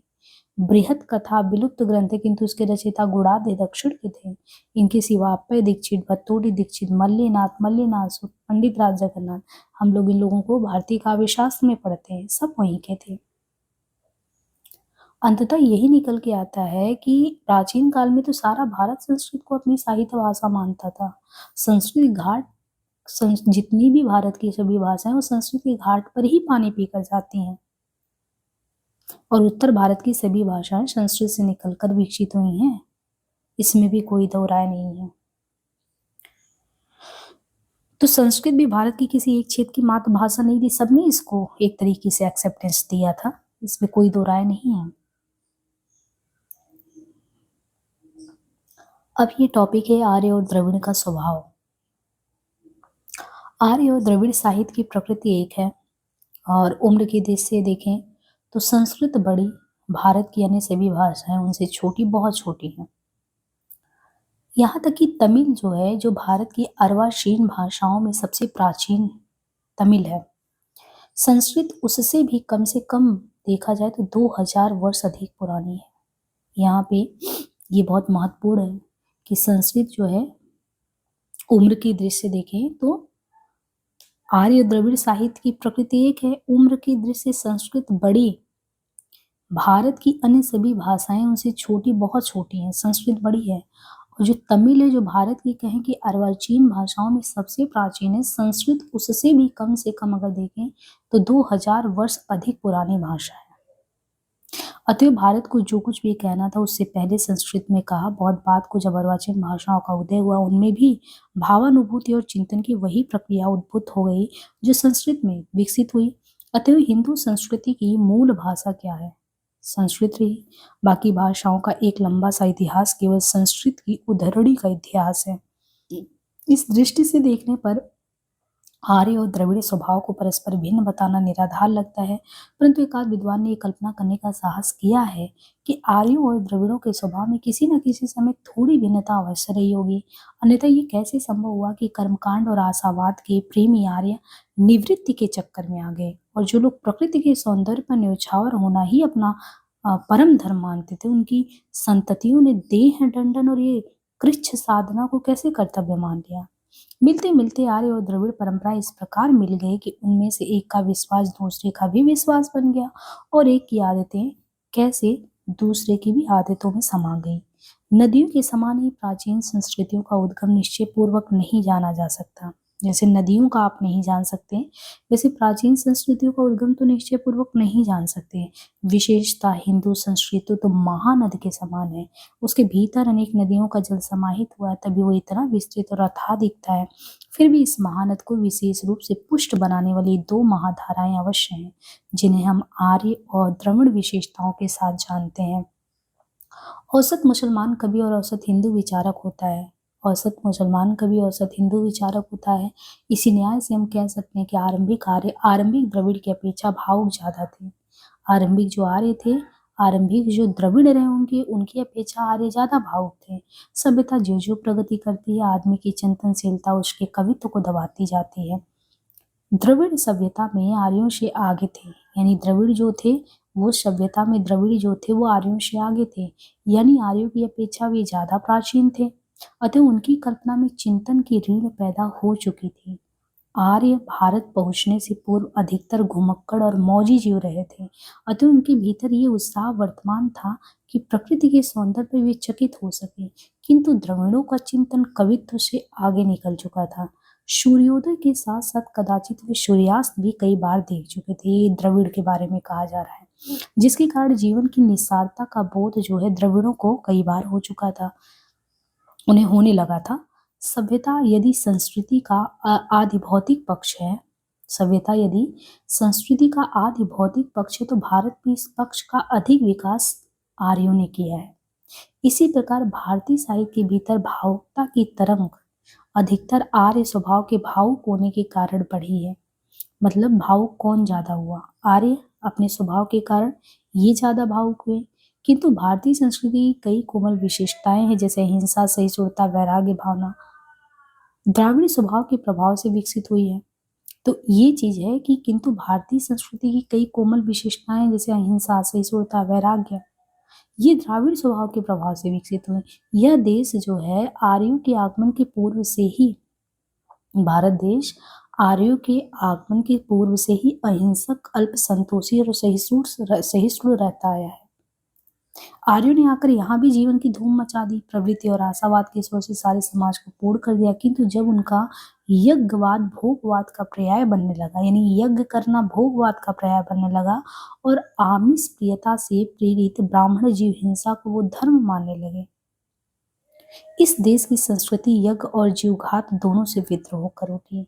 महावीर और बुद्ध भारत की इसी सनातन संस्कृति के उद्घोष थे। अति का उत्तर बराबर क्या होता, अति तक पहुंचकर रुकता है। यदि आर्यों का यज्ञवाद खुल्लम खुल्ला जीव हिंसा को औचित्य प्रदान नहीं करता, अथवा ब्राह्मण यदि धर्म को अपनी भोग लोलुपता का साधन नहीं बनाते, अथवा यदि उन्होंने ये भाव कायम रखा होता कि जन्मना श्रेष्ठ होने के लिए भी ब्राह्मण को ब्राह्मणत्व पर आरूढ़ रहना चाहिए, तो वैदिक धर्म के प्रति उठने वाले विद्रोह कटुता तक नहीं पहुंचते। न निवृत्तिवादी विचारधारा को उतनी शक्ति मिलती जितनी शक्ति उसे जैन और बौद्ध मतों से मिली। यहाँ पे साफ साफ इन्होंने कहा कि हमेशा अति का उत्तर अति होता है। अगर आप कहो कि हम यज्ञ कर रहे हैं और भोगवाद की तरफ वो चीजें हैं, और इसी तरीके से ब्राह्मण जीव हिंसा को प्रेरित कर रहा है, या वो आर्य जो है यज्ञ तो कर रहे हैं लेकिन खुल्लम खुल्ला वो जीव की हिंसा कर रहे हैं, यानी कहने को तो आप ब्राह्मण हो, है ना, कहने को ब्राह्मण हो, लेकिन आप भोग लोलुपता का साधन चुनाव करते हो। अगर आप यदि ब्राह्मण यदि धर्म को अपनी भोग लोलुपता का साधन नहीं बनाता तो लोग उसको ब्राह्मण मानते। कहने को ब्राह्मण हो, जन्मना श्रेष्ठ की बात करते लेकिन कर्म से श्रेष्ठ नहीं रहते, तो विद्रोह कटुता में तो तब्दील होगा ही। वैदिक युग के आर्य मोक्ष के लिए चिंतित नहीं थे। जो वैदिक युग के आर्य थे उन्हें मोक्ष की चिंता नहीं थी, ना वे संसार को आसार मानकर उसे भागना चाहते थे। उनकी प्रार्थना की ऋचाएं ऐसी हैं जिनसे पस्त से पस्त आदमियों के भीतर भी उमंग की लहर आ जाए।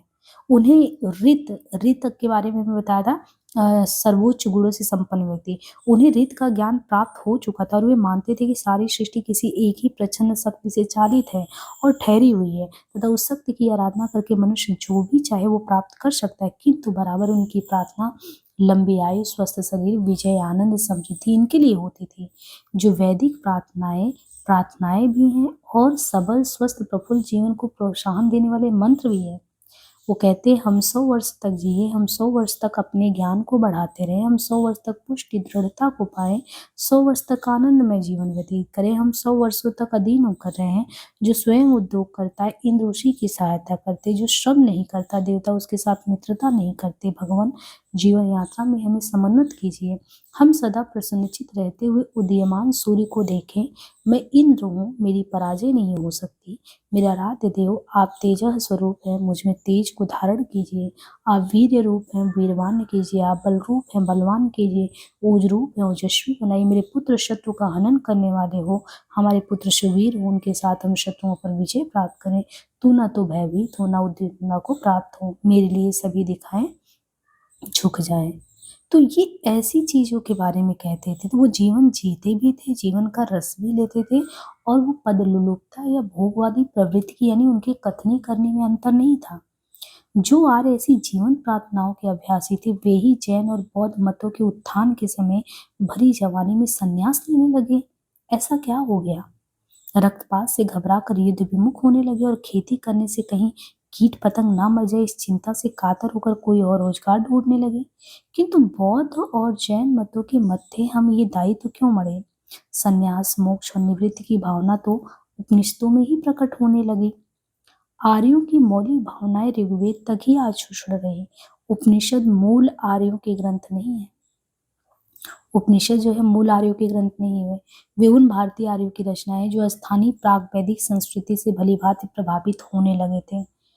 कर्म, ज्ञान और भक्ति में से कर्मकांड तो 16 आने आर्यों की देन है, किंतु ज्ञान और भक्ति का विकास प्रावैदिक संस्कृति के प्रभाव से हुआ। अचरज की बात है कि कर्म तो समाप्त प्राय है, सारे देश के धर्म साधकों में अब ज्ञान और भक्ति, विशेषता भक्ति को ही अधिक प्रचार मिला। निवृत्ति और अवसाद भारत की सनातन परंपरा में विद्यमान थे। आर्यों के आने के बाद यहाँ उत्साह की एक प्रबल तरंग उठी, किंतु वैदिक आशावाद और उत्साह की प्रबलता चिरस्थायी नहीं हो सकी। जो लोग उत्साह की ऋचाएं रचते थे, स्वयं वही अवसाद का गीत गाने लगे। भारतीय संस्कृति में कोई अजेय शक्ति है जिसने पराजय नहीं जानी है। इसी शक्ति के कारण भारत सबको स्वीकार करने के बाद भी भारत ही बना रहता है। और जब हम भारत कहते हैं तब हमारा लक्ष्य वो भारत होता है जिसका मूल प्रावैधिक काल की अतल गहराइयों में छिपा हुआ है। इस भारत ने केवल उन्हें ही नहीं पचाया जो आर्यों के बाद आए थे, उसने आर्यों को भी पचाकर उन्हें प्रावैधिक भारत का अंग बना दिया। भारतीय संस्कृति के प्रावैधिक तत्व आज भी उसके वैदिक तत्व से ज्यादा प्रबल है, प्रसारपूर्ण है। आर्यों का अपना धार्मिक कृत्य तो होम था, किंतु होम और यज्ञ अब कितने लोग करते हैं। आज घर घर में हवन नहीं, पूजा का प्रचार है जिसमें धूप दीप अक्षत और नैवेद्य के साथ लोग अपने देवता की आराधना करते हैं। एक समय ये समझा जाता था कि पूजा संस्कृत शब्द है जो पूज धातु से निकला होगा, किंतु ये मान्यता अब नहीं चलती। अब लोग समझते हैं कि यह सब प्राचीन तमिल की दो धातु पू और जय शई के योग से बना है। तमिल में पू का अर्थ पुष्प होता है, तो यहाँ पे पूजा के संबंध में बताया कि तमिल में पू का अर्थ पुष्प है और जय का अर्थ है कर्म।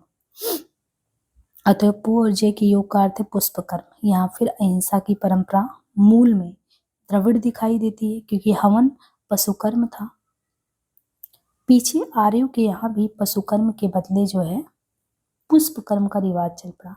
पूजा के प्रेमी कभी कभी हवन भी करते हैं, किंतु अहिंसक ढंग से। इसी प्रकार भारतीय संस्कृति नूतन अवदानों को ग्रहण करने के बाद भी अपना मौलिक रूप हमेशा कायम रखती आई है। यहाँ पे देखिए वर्ण व्यवस्था और जाति भेद के बारे में कह रहे हैं कि आर्य जब भारत में आए तब जाति प्रथा भारत में थी या नहीं, इसका निश्चय नहीं हो पाया है। स्वयं जो आर्य हैं उनके भीतर ये प्रथा उस समय की सीमा तक विकसित हो चुकी थी, ये भी काफी संदिग्ध है। किंतु प्राचीन काल में समाज को धंधे के आधार पर 4 भागों में विभक्त करने का रिवाज कई देशों में था। देखिए कई देशों में था। समाज को कैसे बांटने? धंधे के आधार पर। ईरानी समाज में 4 जातियां थी, इनका उल्लेख पारसी प्रसंग में किया जा चुका है। इसी प्रकार यूनान के दार्शनिक प्लेटो ने भी मनुष्य की 4 जातियों का उल्लेख किया है। तो हमने पारसी प्रसंग में भी देख लिया, ईरानी समाज में भी 4 जातियां थी, यूनान के दार्शनिक प्लेटो ने भी 4 जातियों का उल्लेख किया है। भारतीय साहित्य में वर्ण शब्द का उल्लेख सबसे पहले और जाति शब्द का बहुत बाद में, यानी वर्ण शब्द का पहले उल्लेख मिलता है और जाति का बहुत बाद में भारतीय साहित्य में। इस पर से ये अनुमान लगाया गया है कि वर्णों की उत्पत्ति रंग भेद के कारण हुई होगी, किंतु ये बात सत्य नहीं है। ब्राह्मणों का वर्ण श्वेत, क्षत्रियों का लाल, वैश्यों का पीत और शूद्र का वर्ण श्याम होता है। ये बात केवल महाभारत में कही गई है, ये कहा गया लेकिन महाभारत में। अन्यत्र चातुर्वर्ण विचार में वर्ण का रंग वाला अर्थ कश्चित ही मिलता है। अतः रंग भेद पर आधारित चतुर्वर्ण की कल्पना यथार्थ में बहुत दुर्बल और निराधार है। धर्मशास्त्रों में जाति और वर्ण का प्रयोग समानार्थक है, यानी धर्मशास्त्र में जाति और वर्ण का प्रयोग एक ही अर्थ में करते, समान अर्थ में, और उसका आधार बीज क्षेत्र विचार ही है। डॉक्टर अंबेडकर ने शोधपूर्वक यह मत निरूपित किया है कि वेदों से ये प्रमाणित नहीं होता कि आर्यों का रंग दासों के रंग से अलग था। वर्ण का निर्धारण पहले व्यवसाय, स्वभाव, संस्कृति आदि के आधार पर ही था। पीछे जातिवाद के प्रकट होने पर वर्ण का आधार भी बीज क्षेत्र विचार हो गया। ऋग्वेद में भारतीय प्रजा के लिए, ऋग्वेद में अगर देखें तो कह रहे हैं कि ऋग्वेद में अगर देखेंगे तो भारतीय प्रजा के लिए सर्वत्र विश्व शब्द का प्रयोग किया गया है। भारतीय प्रजा के लिए विश्व, किसके लिए? भारतीय प्रजा के लिए सर्वत्र अगर देखेंगे तो ऋग्वेद में जो है विश्व शब्द का प्रयोग किया गया है, जिसका अर्थ क्या होता है? बसने वाला। वैसे सब ऋग्वेद में नहीं है। अनुमान है कि जाति प्रथा के विकास काल में इस विश्व शब्द से वैश्य निकल पड़ा। मूल वैदिक काल में आर्य जनता विश्व में ब्राह्मण, क्षत्रिय और वैश्यों का वर्गीकरण नहीं हुआ था। यह भी ध्यान देने की बात है कि समस्त ऋग्वेद संहिता में शूद्र और राजन्य शब्द केवल एक बार आए हैं। शूद्र शब्द का ये उल्लेख केवल पुरुष सूक्त में हुआ है, किंतु पुरुष सूक्त ऋग्वेद में बाद को जोड़ा गया है। कोलब्रुक और मैक्स मुलर दोनों ही विद्वान ये मानते हैं कि पुरुष सूक्त शैली और भाषा दोनों ही दृष्टियों से ऋग्वेद की अपेक्षा बहुत नया है। और डॉक्टर मंगलदेव शास्त्री का भी विचार है कि पुरुष सूक्त स्पष्टतया अंतिम वैदिक काल की रचना है। डॉक्टर मंगलदेव का ये भी कहना है कि ब्राह्मण और क्षत्रिय शब्दों का प्रयोग भी ब्राह्मण और क्षत्र शब्द की अपेक्षा बहुत ही कम हुआ है और स्पष्टता वो अपेक्षाकृत पिछले ही काल का है। इस प्रकार ब्राह्मण, क्षत्रिय और वैश्य जातियों के उद्गमों के संकेत ब्राह्मण, क्षत्र और वैश्य तो ऋग्वेद में मिलते हैं, किंतु पुरुष सूक्त को पीछे का जोड़ बांधने पर यह बताना असंभव हो जाता है कि सूत्रों का उद्गम क्या था। शायद डॉक्टर अंबेडकर की यह स्थापना गलत नहीं है कि सूत्र उसी भांडार के हैं जिनकी मुख्य शाखा क्षत्रिय जाति के रूप में विकसित हुई है। परंपरा से हम कुछ धंधों को शूद्र से जोड़ देते हैं। यदि इस आधार पर विचार किया जाए तो कई प्राचीन उदाहरण ऐसे हैं जिनसे यह माना जा सकता है कि ऋग्वेद काल में शूद्र तिरस्कृत नहीं थे। छांदोग्य उपनिषद में कथा आई है कि रैक्वे ने जानश्रुति को वेद पढ़ाया था, किंतु रैक को गाड़ीवान अतः शूद्र थे। डॉक्टर अंबेडकर ने कवश एलेश को शूद्र बताया, यद्यपि एलुश ऋग्वेद के दशम मंडल के कई मंत्रों के रचयिता थे।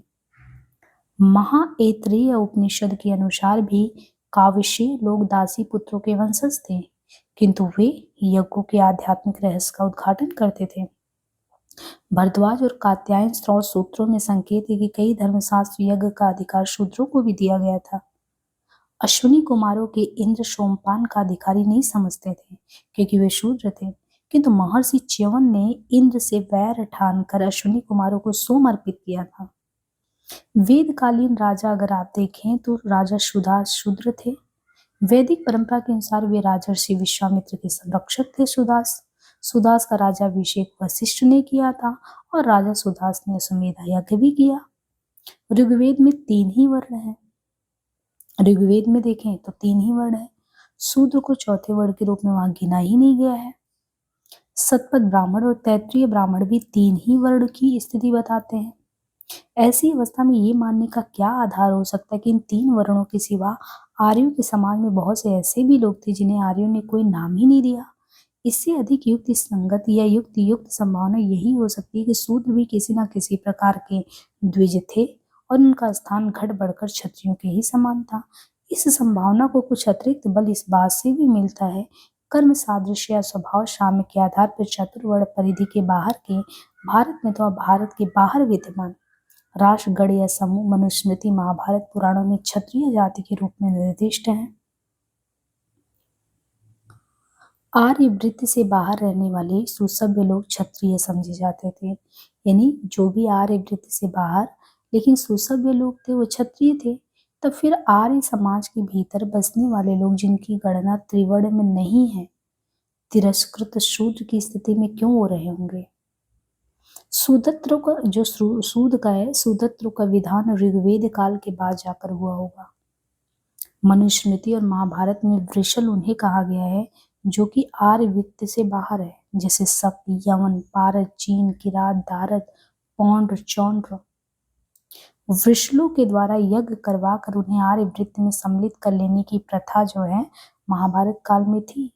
द्विज वृत्ति से बाहर के लोग कर्म शुद्धि के द्वारा द्विज वृत्ति में आ जाते थे और अधिकतर वे क्षत्रिय जाति की दीर्घा में स्थान भी पाते थे।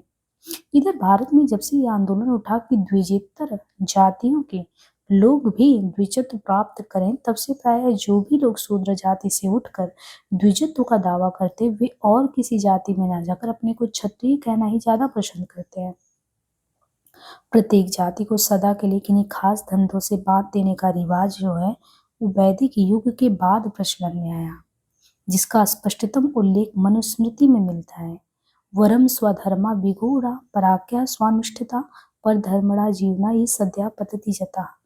अपना विगुढ़ धर्म भी यानी पैतृक परंपरा से प्राप्त कठिन धंधा भी दूसरों के धर्म से श्रेष्ठ है। अपना जो पैतृक परंपरा से प्राप्त कठिन धंधा भी दूसरों के धर्म से श्रेष्ठ है। दूसरों का सुविधाजनक धंधा अपना कर जीने वाला मनुष्य जाति से च्युत होता है, किंतु अपनी प्रारंभिक अवस्था में वर्ण व्यवस्था में काफी लचीलापन था। एक वर्ण से दूसरे वर्ण में आना जाना असंभव नहीं था। तब इतिहास पुराण में सैकड़ों उदाहरण वर्ण परिवर्तन के मिलते हैं। पुररवा ज्योति क्षत्रिय राजा थे। गांधी उन्हीं के वंश में जन्मे थे, किंतु गांधी की कन्या सत्यवती से परशुराम के पितामह ऋचिक ने विवाह किया।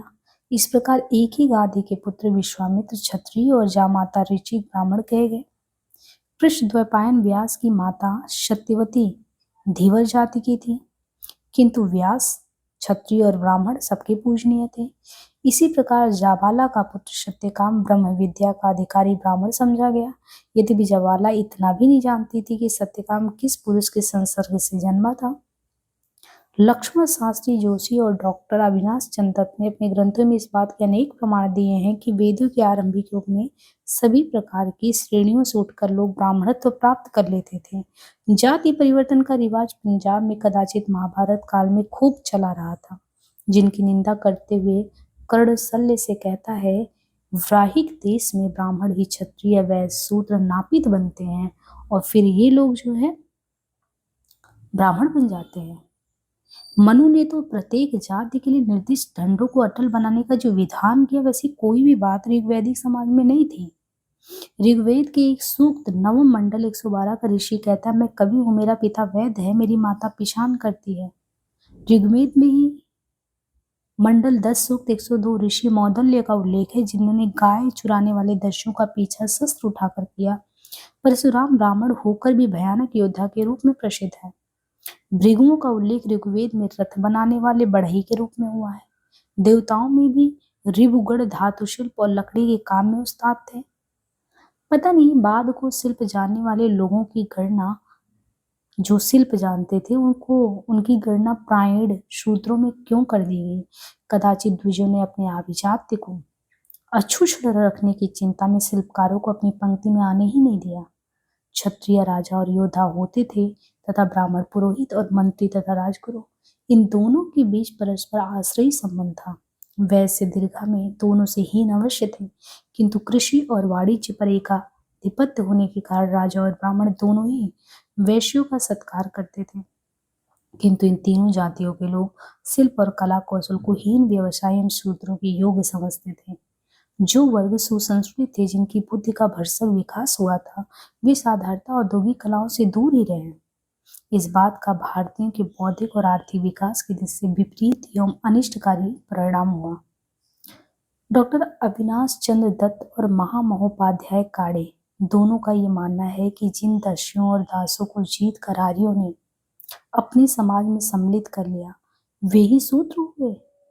किंतु विजित समुदाय के लोग आर्यों के यहाँ जो विजय मतलब जो जीते थे, वो आर्यों के यहाँ क्षत्रिय वर्ण में हुए।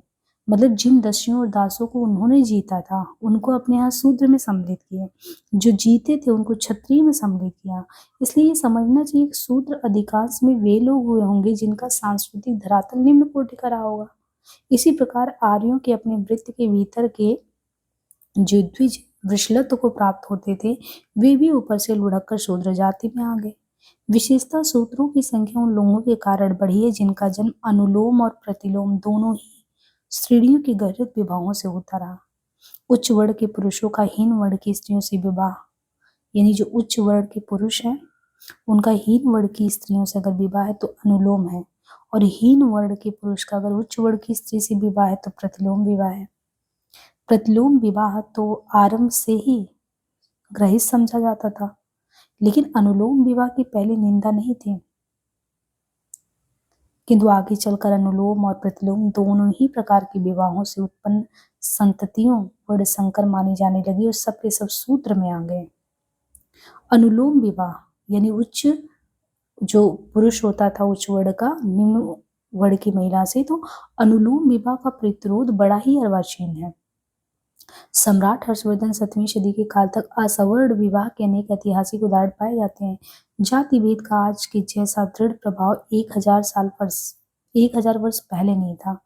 डॉक्टर अम्बेडकर का मान्यता है कि शूद्र पहले उपनयन और यज्ञ दोनों के अधिकारी थे, किंतु वेद तथा यज्ञ के बारे में शूद्र का अधिकार तैत्तिरीय संहिता के समय में ही अस्वीकृत कर दिया गया था। शूद्र का धर्म द्विजों की सेवा करना है, ये मान्यता उसी समय प्रचलित हुई। ऐत्रेय ब्राह्मण में शूद्र को यथा काम प्रेष यथा काम वध्य माना गया। यथा काम प्रेष का अर्थ ये है कि द्विज शूद्र को जहां भी चाहते हैं भेज सकते हैं। यथा काम द्विज शूद्र को जो भी ताड़न करना चाहते कर सकते हैं। खैर ये सिर्फ इतनी है कि शूद्र कभी भी उस निसहायता में नहीं पड़े, जो पश्चिमी जगत की दास संस्था का लक्षण था। धार्मिक दृष्टि में शूद्र द्विजों के तो अधीन थे, प्राय उनके दास भी थे, किंतु वे सामी अथवा यूरोपीय इतिहास वाले गुलाम नहीं थे। शूद्र अपनी देहें, अपने श्रमों, अर्थ उत्पादक आयुधों तथा भूमियों आदि संपत्ति के स्वामी थे। शूद्रों की आजीविका के कई ऐसे स्वतंत्र व्यवसाय थे जो त्रैवर्णिकों के तनिक भी अधीन थे नहीं। शूद्र प्रधान रूप से पशुपालन, धातु कर्म, बुनाई, बढ़ईगिरी, लोहार, कुम्हार, चर्मकार, रसोई आदि हीन तथा उच्च व्यवसायों को अपनाते थे। शोषण तो भारत में शूद्रों का भी खूब हुआ है और खूब हुआ, किंतु द्विजों के वे कृत दास कभी नहीं रहे। आपस्तंभ धर्मसूत्र का कहना है कि यदि अपने लिए, अपनी भार्या, अपने पुत्र के लिए आर्थिक कठिनाई महसूस हो तो कोई हर्ज नहीं, परंतु दासों और मजदूरों को वेतन पहले देना चाहिए। स्पष्ट ही है, यह दास अरस्तु की कल्पना के दास से अलग है। भारत में दासों को भी अधिकार प्राप्त था कि वे अर्थ का संचय कर सकें और चाहे तो द्रव्य देकर दासत्व से छुटकारा पाके आर्य भी बन जाए। महाभारत तो इस बात की कल्पना में भी विश्वास करता है कि कोई आवश्यक नहीं कि शूद्र दूसरों की सेवा पर अवलंबित रहे। वाणिज्य, पशुपालन, शिल्पोपजीविका, परंपरागत वृत्ति के अभाव में शूद्र को सुश्रूषा पर निर्भर रहना चाहिए, ऐसा उल्लेख महाभारत में मिलता है। यदि चतुराश्रम की दृष्टि से विचार करें तो महाभारत के शांति पर्व में भी ये कहा गया है कि संन्यास को छोड़कर शूद्र बाकी 3 आश्रम में विधिवत जीवन यापन कर सकता है। तो यहाँ पे देखिए पूरी जाति प्रथा के संबंध में बहुत अच्छे से विचार किया गया कि ये सूत्र की जो कॉन्सेप्ट की बात वर्ण व्यवस्था में की गई, ये आया कहाँ से है सूत्र। अब यहाँ पे इन्होंने वर्ण व्यवस्था के संबंध में जाति भेद में इन्होंने सबसे पहले तो क्या बताया कि ईरानी जाति में मिलेंगे, तो ईरानी जाति में आपको 4 जातियां। यूनान के दार्शनिक प्लेटो ने भी 4 जातियों का जिक्र किया है। और वर्ण शब्द का उल्लेख अगर देखेंगे तो पहले, और जाति शब्द जो है बहुत बाद में आया है। भारतीय साहित्य में वर्ण पहले और जाति बहुत बाद में आया है। और एक समय के रंगभेद की, यानी वर्ण की उत्पत्ति रंगभेद का कारण ऐसा हो, ये सही नहीं है। ऐसा ब्राह्मणों का वर्ण श्वेत, क्षत्रियों का लाल, वैश्यों का पीत, शूद्रों का वर्ण, ये केवल और केवल कहाँ पे मिलता है? कलर, रंगभेद का आधार तो सिर्फ महाभारत में मिलता है। अगर आप कहें कि यहाँ पे क्या है, तो रंगभेद का आधार आपको देखने को मिलेगा सिर्फ महाभारत काल में। अन्यत्र अगर आप कहें चातुर्वर्ण विचार में वर्ण का रंग वाला अर्थ तो कहीं पे नहीं है। अब यहाँ पे अगर देखें, और धर्मशास्त्र में देखिए जाति और वर्ण का प्रयोग समानार्थक है, चाहे आप जाति को वर्ण को, ये धर्मशास्त्र की बात है और वो विचार पे टिकता है जाके। लेकिन जब डॉक्टर अंबेडकर की बात करें तो जो रिसर्च से वो प्रमाणित करते हैं कि वेदों से ये प्रमाणित नहीं होता है कि आर्यों का रंग दासों के रंग से अलग था। वेद से यह कंफर्म नहीं कर सकते कि आर्यों का रंग जो है दासों के रंग से अलग था, गोरा काला। वर्ण का निर्धारण जो है पहले कैसे होता था? पहले व्यवसाय, उनके स्वभाव, उनकी संस्कृति के आधार पे था। ये वर्ण का निर्धारण का आधार था। पीछे जातिवाद के प्रकट होने पर वर्ण का आधार भी बीज क्षेत्र विचार, यानी पहले तो जो वर्ण था उसका आधार व्यवसाय था, स्वभाव, संस्कृति था। ये विचार तो जातिवाद के उसमें आ गया। और फिर अगर देखें कि ऋग्वेद में भारतीय प्रजा के लिए, तो ऋग्वेद में भारतीय प्रजा के लिए सर्वत्र विश शब्द का प्रयोग होता था। विश मतलब बसने वाला, और वैश्य शब्द ऋग्वेद में नहीं है। ऋग्वेद में वैश्य शब्द नहीं है। अनुमान है कि जाति प्रथा के विकास काल में जब शुरुआत हो रहा था जाति प्रथा का, तो इस विश शब्द से वैश्य निकल पड़ा। और जो मूल वैदिक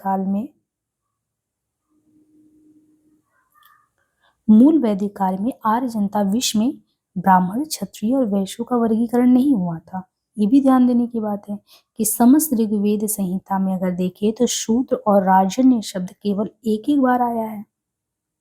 शूद्र शब्द का ये उल्लेख केवल पुरुष सूक्त में मिला, और पुरुष शब्द कहना ऋग्वेद में बहुत बाद में जोड़ा गया है, बहुत नया है।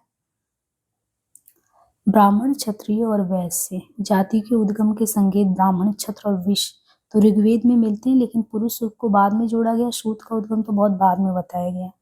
और डॉक्टर अंबेडकर की ये स्थापना गलत नहीं कि शूद्र उसी भंडार के हैं जिनकी मुख्य शाखा क्षत्रिय है, यानी उसी का एक्सटेंडेड रूप उनके अकॉर्डिंग।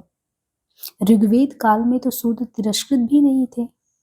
छांदोग उपनिषद में कथा आई है कि रैक्वे ने जानश्रुति को वेद पढ़ाया, किंतु रैक्वे तो गाड़ीवान थे, उस अकॉर्डिंग वो शूद्र थे। अंबेडकर ने कवच एलस को शूद्र बताया, वो एलस जो ऋग्वेद के दसम मंडल के कई मंत्रों के रचयिता है। महाऐतरेय उपनिषद के अनुसार काव्यशेय लोग दासी पुत्रों के वंशज थे, लेकिन वो यज्ञ करते थे, आध्यात्मिक रहस्य का उद्घाटन करते थे। भरद्वाज और कात्यायन 100 सूत्रों में संकेत देते। महर्षि च्यवन ने इंद्र से वैर ठानकर अश्विनी कुमार को सोम दिया। राजा सुदेश का जिक्र वेदकालीन, वो राजर्षि विश्वामित्र के संरक्षक थे, वो भी शूद्र थे। सुदास का राजाभिषेक वशिष्ठ ने किया और यश अश्वमेध यज्ञ भी किया। तो ऋग्वेद में 3 ही वर्ण थे, शूद्र को तो चौथे वर्ण के रूप में गिना भी नहीं गया। यहाँ तक सतपथ और तैतृय ब्राह्मण में भी 3 ही वर्ण है, यहाँ सब 3 है, चौथा तो कुछ है ही नहीं। अब जो है इस संभावना को कुछ और अतिरिक्त बल इस तरीके से कि कर्म सदृश या स्वभाव साम के आधार पर चतुर्वर्ण होता था, यही चीज था। बाद में मनुस्मृति जो लाया और वो चीजें हैं। और ये कहते कि जो आर्य वृत्त है, आर्य का जो गोला था, उससे बाहर जो रहने वाले सुसभ्य लोग क्षत्रिय समझे जाते थे। फिर आर्य समाज के भीतर बसने वाले लोग वो होते थे, वो त्रिवर्ण में नहीं थे। ये शूद्रत्व का विधान ऋग्वेद काल के बाद जाकर हुआ है। शूद्र वाला कॉन्सेप्ट ऋग्वेद काल के बाद। मनुस्मृति और महाभारत में वृषल उन्हें कहा गया था जो आर्य की परिधि से बाहर थे, शक, यवन, पारद, ये सभी। लेकिन पता है ये वृषल जिनको कहते थे वो भी यज्ञ करवा के आप उनके आर्य की परिधि में शामिल हो सकते थे वृत्त में। ये प्रथा जो है सम्मिलित कर लेने की प्रथा महाभारत काल में विद्यमान थी। और जो द्विज वृत्त से बाहर के लोग हैं वो कर्म शुद्धि के द्वारा उसमें प्रवेश भी पा जाते थे, इतनी लिबरल विचारधारा तक थी। ये जो हर एक जाति को धंधे से बात देने का जो रिवाज आया है ना, इसका स्पष्टतम उल्लेख आपको मनुस्मृति में मिलता है। सिर्फ ये आता है क्या, बाकी पैतृक परंपरा को छोड़ के दूसरा अपनी जो पैतृक परंपरा है उससे श्रेष्ठ कुछ नहीं है बताया गया है। और ये अगर इस तरीके से होता तो पूर्व देखिए कैसे वहां पे वर्ण परिवर्तन भी होता था। पुररवा क्षत्रिय हैं, गाधी उनके वंश में जन्मे थे, उनकी कन्या सत्यवती परशुराम के पितामह ऋचिक ने विवाह किया। फिर कृष्णोपायन व्यास की माता धीवर जाति की हैं, लेकिन व्यास जिनको सब पूज रहे हैं, जवाला उनका पुत्र सत्यकाम ब्रह्म विद्या का अधिकारी। तो ये ब्राह्मणत्व जाति परिवर्तन वगैरह भी बहुत ऐसा कुछ था नहीं इतने बड़े में वो चीजों को मतलब कि जिस तरीके से शूद्र कह के तिरस्कृत किया जाता है ऐसा था नहीं कुछ। हाँ, एक चीज है कर्ण शल्य से कहते हैं, यहाँ पे एक चीज बताया गया है कि महाभारत काल में रिवाज चला, जाति परिवर्तन का रिवाज करें पंजाब में जो कदाचित महाभारत काल में खूब चला, जिसकी निंदा कर्ण शल्य से कर रहे हैं कि ब्रहिक देश में ब्राह्मण ही क्षत्रिय, वैश्य, शूद्र तथा नापित बनते हैं, फिर ये लोग ब्राह्मण बन जाते हैं। हाँ, ये मनु ने प्रत्येक जाति के लिए निर्दिष्ट दंडों को अटल बनाने का जो विधान किया, वैसी कोई भी बात आप ऋग्वैदिक समाज में नहीं देखते हैं। ऋग्वेद के एक सूक्त 9 मंडल में ऋषि कहता है मैं कवि हूँ, मेरा पिता वैद्य है, और यहीं से स्पष्ट हो जाता है वहां पे उस तरीके से कुछ बात नहीं थी इतना परिवर्तन को लेके। पता नहीं बाद को जो शिल्प जानते थे लोग, उनको उनकी गणना प्रायण शूद्रों में लोग क्यों करने लगे, ये भी बड़ी बात है।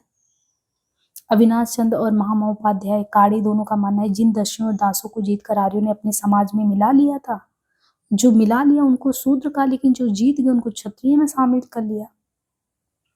अच्छा, यहाँ पे इन्होंने उच्च वर्ण के पुरुषों का हीन से विवाह, अनुलोम और प्रतिलोम विवाह की बात भी की है, हेय माना जाता था।